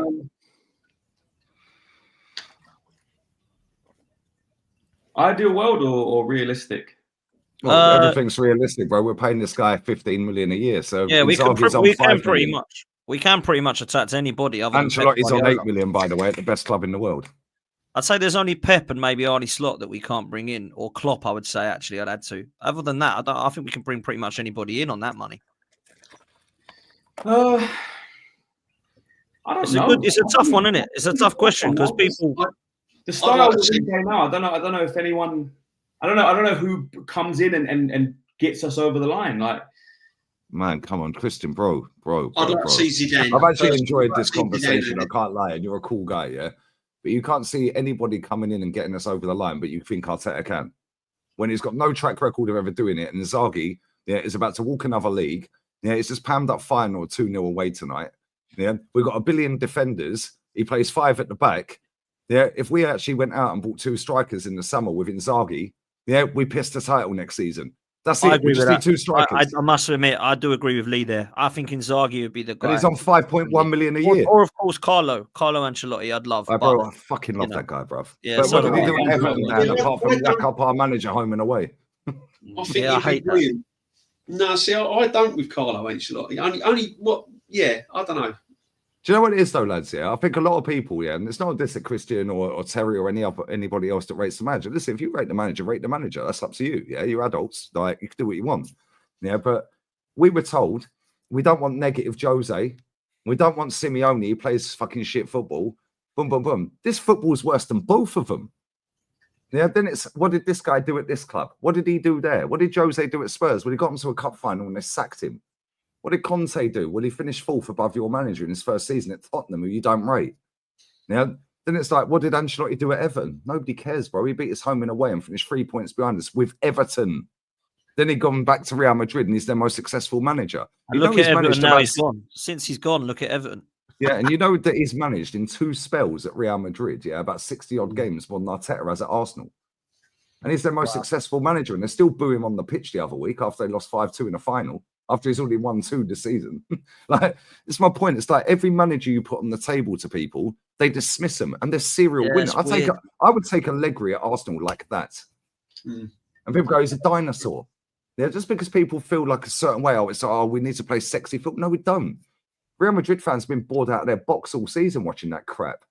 Yeah, I watch it every week. There's shit to watch. But guess what? They know how to win, and nobody cares. Ancelotti's even said it. I'm not here to entertain. I'm here to win. I'm not here to play the youth. I'm here to win. And that's it. You win, or you're gone. Real Madrid fans are not toxic at all. Real Madrid fans, know the aim of the game is to win. Yeah, and I feel like in England, it's been manipulated and twisted that a top 4 race. Well, that's third loser, mate. They don't do top 4 race out here. You either win or you're sacked. And even if you win, you might be sacked. Yeah, same in Italy. We see Thiago Motta the other day, protest outside the ground, telling him he's a piece of shit with banners and all that. He's only just got there at Juve. The AC Milan fans did a 15-minute walkout and come back in. Yeah, well, he's won a trophy. He's been there 2 minutes. Yeah, these clubs have mentality of we're here to win. Whereas in England, man says stop comparing us to Real Madrid. No, I won't. We smashed the stadium down, mate. 2002, Sir Peter Illwood stood outside Highbury and told the whole world we've got funding from Barclays and Royal Bank of Scotland to compete with the very best teams in Europe. Yeah, so until we do that, I'm not shutting up. Yeah, and the only reason I compare us to Real Madrid is because of that. It's not about being bigger than them because we never will. It's about having the standards and the mentality. They have the standards from their fans who own the club. The socios own their club. They elect the president. The president has to have the standards or he's getting sacked by the fans. So they have to do above and beyond. With us, when you've got an owner who tells us we ain't here to win trophies, and you've got a fan base lauding up finishing top 4 in St. Tottenham's Day and all this crap, and it's great he ain't won nothing for 5 years. Oh, because I've seen us go from 8th to 5th and to 2nd to 2nd, and my match day experience is better. Sorry, mate, that's not what we smashed Highbury down for. We should have fucking stayed there. Yeah, no, we were actually winning there. I agree. Like, Sorry, I agree with went everything you're over. saying. No, I agree with everything you're saying. Look, Christian, I'm going to let you go, bro, because I think you need to, and you've been over polite. And I will say this, and Lee will agree with this. There's a lot of people that wouldn't come on to a show and share a platform with Lee, and Lee won't mind me saying it, and he I knows who don't they care, are. to be fair. Yeah, and I don't care. I will say you've been Nah, nothing it's but been cool, man. respectful, Bless both up of to you, you, man. Christian. No, Yeah, you big have. up, You've Christian. been, Oh, you made you've some been good great, man. points as well. I agree with a lot of stuff you say, but Yeah, it's just like that's the it. trophies over anything, bro. Yeah, I get it, man. I agree with a lot of your points as well. Like I said, I'm not someone that's saying everything's rosy and is the best thing ever. There's a lot to love about this team. I really think there is. I think there's some players that you can love. I think we've seen a style of football over the last few years that you can get behind. And look, yeah. I'm hoping, man. I'm really hoping that he does something. If he doesn't, then we move on. Saliba, Gabriel, Rice, players like that. I mean, Saliba is Arteta's improved these players. fantastic. That's what's spoken about as well. Arteta's improved Saka. Arteta improved Martinelli. All right, after his injuries, he hasn't been the same player. He improved a lot of these players. Martin Odegaard. People were saying they preferred James Maddison when he first came. No, I'll take Madison over him in a heartbeat. Fair enough, but most I think 99% of Arsenal fans wouldn't.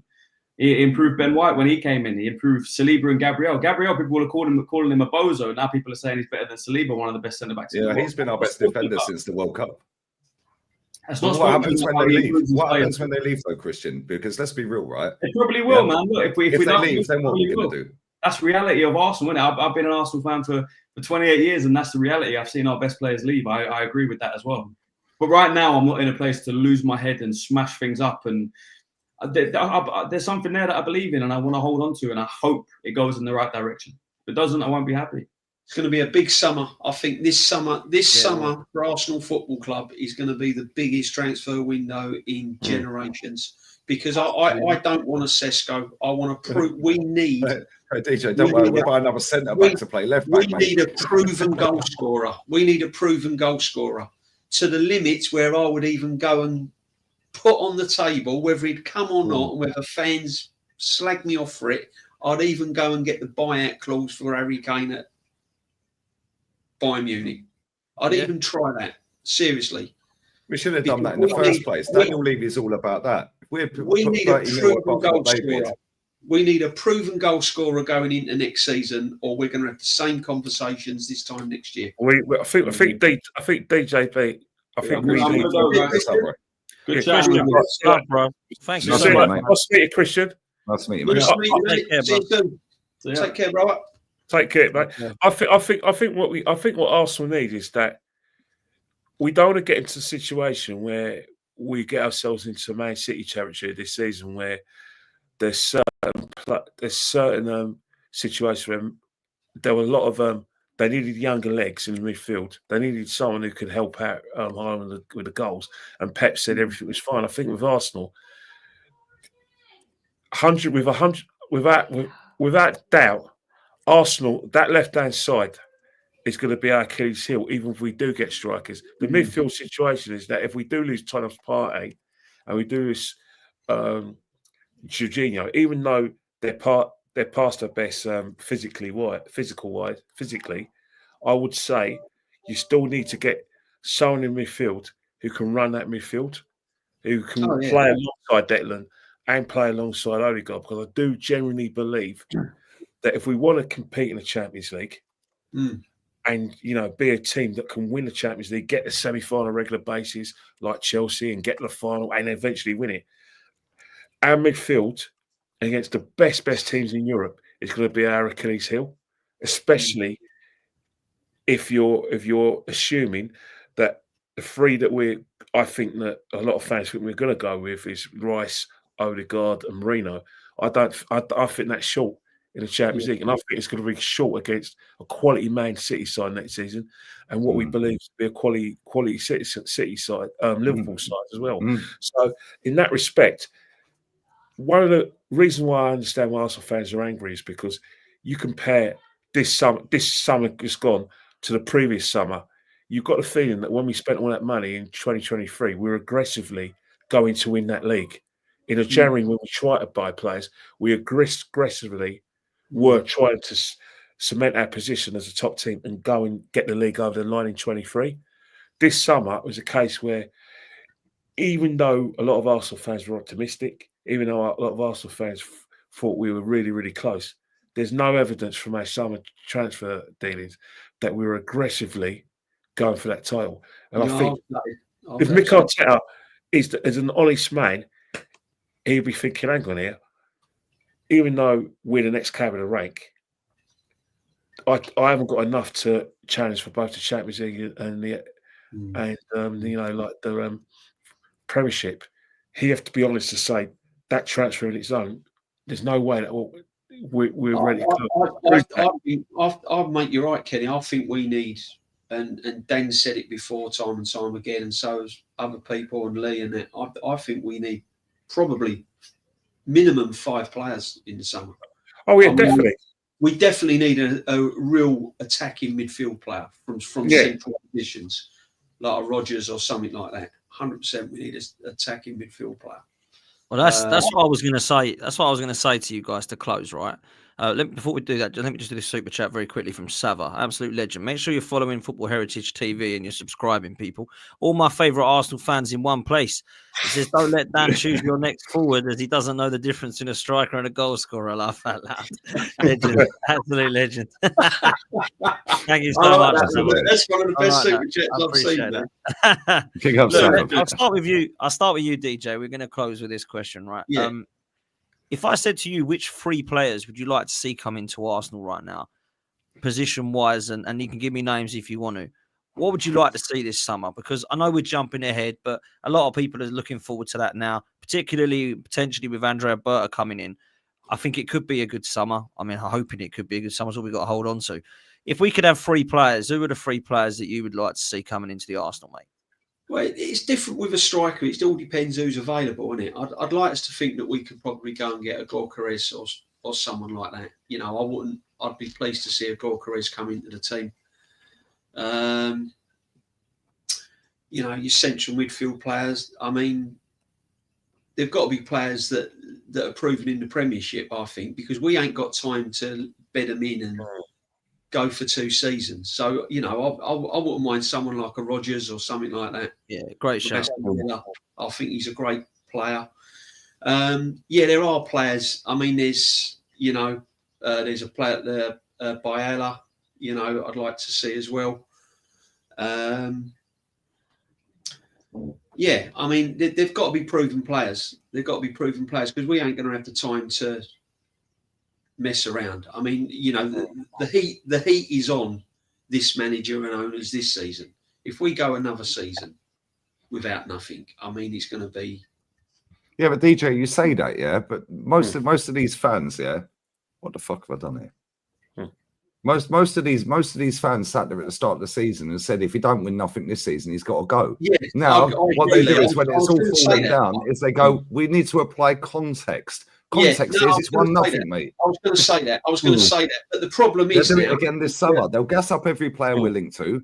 They'll gas up every player we sign. Absolutely. Then they'll make it as a 7 or 8 out of 10 window. Then when it don't happen, and it all falls down again, they'll start walking out 20 minutes to go, like they did many, many times.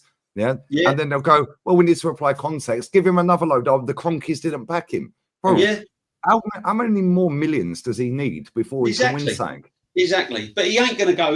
Unless he walks, I can't see him getting rid of him. So I would have Gorkarez, Rodgers.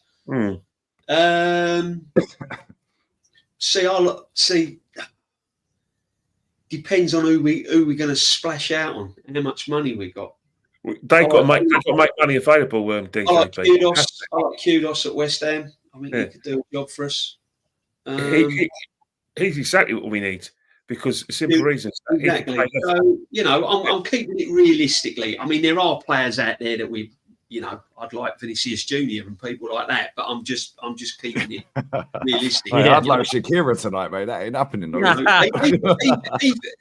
Even Bowen. I mean, the West Ham fans are going to hate me to see this. He's so underrated, Bowen. He's so underrated. I would take Jared Bowen. So, if, Jared Bowen, Gorkarez, Rodgers.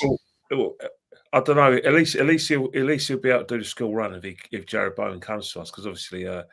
I don't think him and his. Well, we might be able to get Danny Dyer. On the panel. I'd rather not. I'd rather not. Which one? Which one? Yeah, which one? Neither. You know, like the Who male would you playing get? Who would you get, Kenny? Well, first and foremost, my most important signing would be number 6 of probably a complete midfielder. Nothing personal, but I don't think we'll be able to win the league on or win in Europe without a number 6. So I would like Zubimendi, and then after Zubimendi, I'll take. I want a left winger. I want a left wing and a right. I want 2 wingers either side of the pitch, and most importantly, I want a striker. The problem is, if Arteta is here and we do get that striker, I'll have to be able to come to terms with the fact that that player will be Sesko, which means the minute Sesko gets through the door, he's not going to get a honeymoon period. I want results left, right, and centre because Mick Arteta has got that player. He's gone after that player for the last 2 years, so I expect immediate results. So those are the 4 players we need. I think we probably need another centre half cover because I think the cover we have at centre half, it's Saliba and Gabriel, I would say it's not good enough. You know, Kivior does a job for us, but if one of our defenders are out for the rest of the season, can you put hand and heart and say Kivior is going to be that man? But don't worry, Kenny. You can put your mate Calafiori there. No, mate. Yeah, but you said Calafiori's there, Kenny. You said that on the stream. You said Calafiori. Yes, I did say Calafiori. You know what? Your mate. Yeah, actually, the thing with Calafiori, he's an interesting one because Calafiori, when he plays for Italy, he doesn't play at left back. He plays a centre half where he can play in the free. Where Italy like playing he don't do a bad job for Italy at centre half. In all fairness, I love him, lads. Yeah, he scored an own goal against Spain. Cheers. No, I'm not. You know, he you know what? I do get your points because I always say. I'm not saying he's a defender, but no, but one of the things about it is that I'm being a bit generous this today because I know maybe if we just had Lent and everything, but I would say I can't really judge Calafiori and Marino because I haven't seen enough of them. I haven't seen because the little I've seen from Marino, he hasn't impressed me. But right now he's playing up top, so I don't know. I can't judge him in his proper position. In terms of Calafiori, I want to see him as a defender before I make a judgment on him. Could he be like our Gareth Bale? I'm not saying he's that level, yeah, because he can't defend, but he can strike a ball and he can run and he can go forward. I always thought Saka was like Gareth Bale. I always thought Saka was like Gareth Bale. Nah. No, what I meant is that not in production, but the fact that in terms of how they started, Saka was a left back, then he went further up the field, and I don't mean in terms of like what they can do in their production. I'm just saying that their paths, position-wise, is pretty similar. Where obviously Saka's restricted to the right wing, but if you look at Gareth Bale played his best football not as a left winger, but in a freer role where he got into positions where he can get on that left foot. So I'm not saying Saka's there yet, but I see the way they've evolved from position-wise. That's why I've always looked at Saka. I said, look, I want you to get to those Gareth Bale levels. Whether you get I'll tell you what the summer will be. And this look, I'm with DJ. I would go and get Morgan Rogers in my midfield. Supermendy's a shout. Obviously, up top, Isak or Gyökeres. I think the names are getting bored of them. But I'll tell you what will happen. There'll be 4 players coming in. One of them will be that Joan Garcia goalkeeper, and the other 3 will probably be Sesko. It will probably be Nico Williams and Zubimendi. Nico Williams, Dan. That'll be it. I bet you that'll be it. We're having the same. If he scored goals, I'll be in for him. I need to see more goals from him. I'm not saying I want these. It's not even about his goals. It's not even about his goals, bro. Like, if you think Martinelli is frustrating, this guy's 10 times more frustrating. This guy runs the ball out of play 10 times a game. Yeah. Well, maybe I'm exaggerating. Maybe 4 times a game. His end product's awful, but that doesn't mean goals or assists. It's just like he ain't got the IQ of a Spanish footballer. Yeah. So he probably would make sense to buy him because we bought Marino and he ain't got it either. I think what it is in the Euros with Spain, what he did give them is that one of the things you accuse Spain a lot of, especially when we tiki-taka, especially after they stop winning things, is that they weren't as direct. Why? He gives them that outlet where he's direct. All right, he's no Vinicius Junior. One of the reasons why Vinicius Junior is effective is because he's direct and because he goes his man. Now, I saw Nico Williams doing a lot in Spain. Now, I don't watch La Liga. I have to bow to your superior knowledge in that because you watch La Liga inside, week in, week out. So I have to assume the things that I was seeing in the Euros, he's not doing for Bilbao. Do you know what it is, Kenny? Yeah, right. He's got half decent first touch. Yeah, and I'm being serious. Yeah, and people pull me up in the chat. I know you always do anyway. Yeah, especially Jonathan K. He's always on my case, bruv. Right? He's always on my case. He likes you, really. He loves me, really. No, but no. Listen, we're here to debate with people all the time. Yeah, but at the same time, right? He's got a decent first touch. And he is direct and he's got a burst of pace. The thing for me is I look at him and I just think like end products, forget goals and assists. I don't care about that if you're a winger, really. All right, fair enough. Right, yeah. Can you affect a game? Right. And this is why I rate Savio, because he affects a game. Yeah. And he'll drag 2 or 3 players away and then he'll do a little reverse pass and now bang, they're in. Yeah. But he don't get a goal or assist for that. Yeah. Look at the other day. What game was it? Would you look at Rafinha? No, I don't want him either. He's just having a good season, but I don't want him. Maybe if he does it again next season. But again, that's a manager that's improved him. The manager for Spain got the best out of the players he had. Yeah. And then when Rodri went off, everyone was like, oh, we're going to win this. And then they brought Zubimendi on. Yeah, whatever, mate. Yeah, whatever. But the way he set up that Euros, that manager, I'd take that manager at Arsenal in a heartbeat. Yeah, because he got the best out of them forwards. Yeah, and he knew when to make the subs at the right time. Yeah, and I'll be real. If I was to, what he did is that he actually was with the Spanish juniors, and then he basically did his apprenticeship with the young. He's won at every level in Spain. He won 17s, 18s, 20s, which basically, if we talk about England, why wasn't Carsley given the England job? Well, Carsley basically talked himself out of it, didn't he? Yeah, true. Yeah. Yeah, but that De La Fuente, yeah, he's won at every level of Spanish youth football upwards. He's managed all the levels. He's won everything, yeah, for every level, yeah. But like when I look at him, the way he set that team up, and this is why, yeah, and I said this earlier, right, on my stream. Man United play Sociedad later tonight. Yeah, it's gone midnight now. Later tonight, Sociedad had 0 shots in total, 0 against Barcelona. You watch them play Man United off the park tomorrow. You watch them play them off the park. There's 0 shots against Barca in the whole game.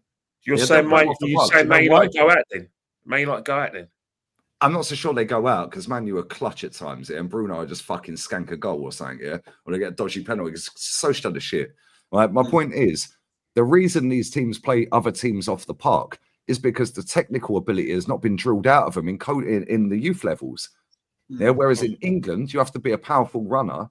As long as you can pass the ball 5 yards and you have to run that way as well as that way. Whereas in Spain, they set up a system that are just not so much tiki-taka, yeah, but they're all technically gifted left and right foot. So when we've seen Saka cross a ball a lot of the time on his right foot, he shanks it. Yeah, that's not to say he's shit with his right foot, but he ain't anywhere near Lamine Yamal on his weak foot. Yeah, when we see other players on their weak foot for Spain. Yeah, same with Argentina. And this is why when it gets to the World Cup, Argentina and Spain are a shoo-in, mate.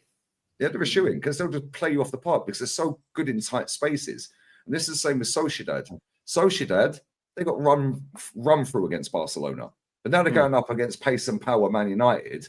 They're all over the gaff. Sociedad are playing off the park. It's just whether they're clinical enough now. Because we know if Bruno gets a chance, he'll probably score. PSG virtually play Liverpool off the park. But when they got in front of goal, Alisson was fantastic. But there were times when their final ball was just. And what does that come back to? Football heritage, Kenny. Football heritage, yeah. PSG have never won a Champions League. Liverpool have 6, and so some of their squad have a Champions League. Yeah, how many people in the panel didn't thought, you know what, Liverpool's still going to win this 1-0? Kenny, I swear to God, people that were watching my fucking stream, yeah, I said Salah's had a biblical stinker. Yeah, I said they should be 4-0 down at half time. I said, Salah a skank a goal right at the end. Yeah, I said, Liverpool win this 1-0. Yeah, but He it subs him was- off. it was Harvey off, Elliott, it was first Elliott, touch, yeah. goal. Yeah, Yeah. because we've seen it before, Kenny. And this is why when people want to sit and debate, that's cool. And people This want is to why argue you and this can't and that. put. This is why, in my book, you can't put Salah when these people are talking about Salah putting them in the same league as Ronaldo and Henry and all of that. In too many games, in too many big games, he has gone missing quite a few times. But DJ, I hear that. Yeah, but at the same time, yeah, the manager realised that he was a liability tonight, and they were under the cosh. Yeah, what was the difference? And why did they get over the line? Because the manager, right, Van Dijk, Robbo, Trent. Although Trent was cooked a lot of times tonight, and so was Robbo. He can't defend. Yeah? But the goalkeeper, but them 4 players I've just mentioned there. Then you've got McAllister, a World Cup winner in midfield. Yeah. Right? Yeah. Then you've got the manager, right? You've got Salah, who's won a lot of shit as well. So there's 5 Champions League winners there. They've won a league already, and they're en route to another, right? Now, PSG, yeah, cool, they win their league, but in knockout competition in Champions League, they always bottle it. Right? Yeah. These men are going, yo, just hang on for dear life, hang on for dear life, hang on for dear life. We know that these men are fucking can't finish. Yeah. The manager then said, yo, do you know what? I need to bring fresh legs on to get up and down the pitch. So we're going to take on Salah. Yeah. We're going to say, when would we take Saka off in that scenario? We fucking wouldn't. And we'd go on and lose 1-0. Yeah, no, facts. And that is the difference between an elite coach and an average coach. Facts. This is the reason why I don't think we will get across the line in the Champions League or the Premier League with Arteta. That is just why. And people say to me, why do you not think because we've got this injury? No, it ain't to do with the injuries. I don't think we're going to win the Champions League or the Premier League even with a fully fit squad, not just a fully fit 11. Because I've seen what we do with a fully fit squad last season. We bottled it against Villa and against Bayern Munich. And this is the problem. And next season, when we do buy a striker, don't rule out Kai Havertz being the number 8 again, by the way, people. Don't rule that out. Do not rule that out. Then good shout. Yeah, that's a fact, mate. That's a fact. That 100% that's the thing. And I do think the thing with Kai Havertz is, and I think the thing about Declan Rice is that I want to just go on record and say Declan Rice is, out of all the times he's played for Arsenal, 95% of his game he's been a 7.5 out of 10 on average. He's been brilliant for us. My issue is that where's the best place to play him, and what does the midfield look like if we play to his strengths? Does it help Arsenal? But in terms of Kai Havertz, is that Kai Havertz is one of the biggest enigmas, and I think it's a chessboard that Mick Arteta wants to kind of like put in a place, because he seems to always need and feel the need to play him in any system, regardless of whether it helps the team or not. You know why? Because that buzzword, generational player, is what, the label they put on Kai Havertz. He had that generational thing when he was in Germany. Hence the fact, if you look at the £74 million that Chelsea spent, the £65 million we spent, we're not paying it because Kai Havertz has been great. We've fallen for, and we're basically under the spell of this generational tag.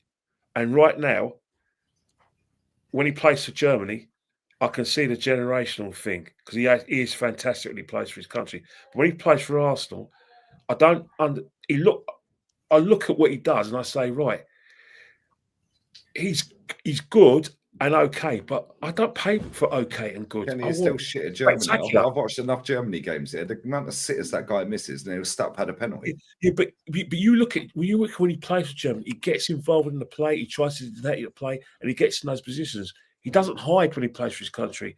When he plays for us and he plays for Chelsea, it was a case like, if Arsenal play well, Havertz plays well. It's not Havertz, we're playing badly, and Havertz, the man who's going to get us out of this spot of bother like a Saka would, you know what I mean? Or Salah does for Liverpool. And that's but there's nowhere to hide when you play for your nation, because you've got the whole nation on your back. We've seen that with Beckham and that. I can't believe that, a club like Arsenal, we've had all that money spent on it, and the main attraction at the moment is a 17-year-old kid.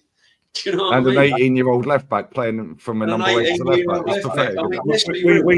As I said before, we need to spend all that money in a 5-year contract, and when Yeri's like, obviously apart from Gabriel, but in an attacking role, when Yeri's our best player. Do you know what I mean? Let's be real. And we've spent all that money.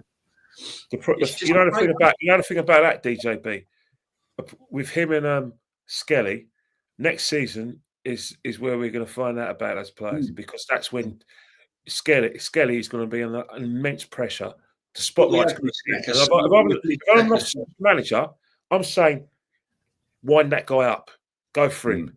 He's going to get. He's going to bite. I'm going to look at Nwaneri. So you know what? Jesus Christ, man, he's had a good season. Right, I want you to follow that lad. Yeah, just man mark him. If he goes for shit, wipe his ass. He's got to learn how to. He's got to learn that. You know what I mean? Yeah. He's still got a lot to learn, and there's going to be dips and that in form. You know, I mean, I think we just got to give him time, and it depends. You know, the Arsenal fans have got to get behind him because he's only young and he's going to have ups and downs, because that's what young players do. They have their highs and they have their lows. Lamine Yamal dropped a generational stinker tonight and got hooked off. Yeah, it's going to happen. It's going to happen to Nwaneri as well. Listen, people, we're going to come to a close. Absolute legends, all three of you, and big up as well, by the way, to Terry and Christian, because you know what? I like Christian. The reason why I like him, man, he defends his position. Yeah. 100%. I don't think he'll back it up with points. But he's not as emotional as a gal, is what you're saying, Kelly. What's that? I said it's not. You're saying he's not as emotional as a gal. That's what you're saying. Where's the gal tonight? He texted me. He's struggling tonight. He said. Listen, I think the good thing about these the good thing about these sort of things is that people come on and have their say, and that's what it's all about. It's healthy debate. But the bottom line is, from both sides of the fence, we want the best for the football club, and we're all passionate fans. That's a fact. And that's the bottom line. So whether you're not going to agree with everything everyone says, but that's why it's all healthy, guys. That's why it's all healthy. It's all cool. No, I totally agree. Big up to Terry, big up to Christian, big up to you three. We're going to stay tuned because we're going to redirect to Guns, who's just literally about to go live. Should be live now. Your fans will be waiting, mate. So where is he? Where's that? I deliberately go late everywhere. If you want me on time, don't invite me, Dan. I'll turn up 20 minutes. I know that, man. What show you going to there, Guns? What are you going to? I have a show on my main channel, so me and Aaron are going live. If you want to jump in, if you got time, mate, jump in. Arsenal X? Yeah. Oh, cool. So there we go. Listen, make sure you're following everybody. Emergency meeting. Of course, it's another day without a trophy, mate. And apparently, we're going to win the Champions League, so we've got to talk about it, haven't we? It's going to be a world-class season. Once in a lifetime, we're all going to see a Champions League, lads. Last night was so funny when he said that. We need new owners. We want to win a league. We want to win a league on a regular basis, and we want to win the Champions League. That a club of our stature should win, and we should be in the conversation with Real Madrid. We need someone from the Middle East, whoever you are. Yeah. Please, Turkey al Sheikh, buy Arsenal. Stay a bit for boxing, buy Arsenal, please. I'm realistic, right? I don't expect Arsenal to win the league every single season as much as I want us to. I don't expect it. But we can't go 20 odd years without winning a Premiership. We can't go in the fucking cups, mate. That's what it is, isn't it? This guy throws them away. We can't go 5-6 years without winning a trophy. See, I don't want to. I do want to win something every year, of course I do. But I know that's not going to happen. But the run we're on now is an absolute joke. Just have some accountability for shit shows. Exactly. The run we're on now is just unacceptable. This team, people say, might not be good enough to win a Premier League or a Champions League. It's definitely good enough to win a trophy, and he can't do that. That's the way I'll end it. I know you want to wrap down, yeah?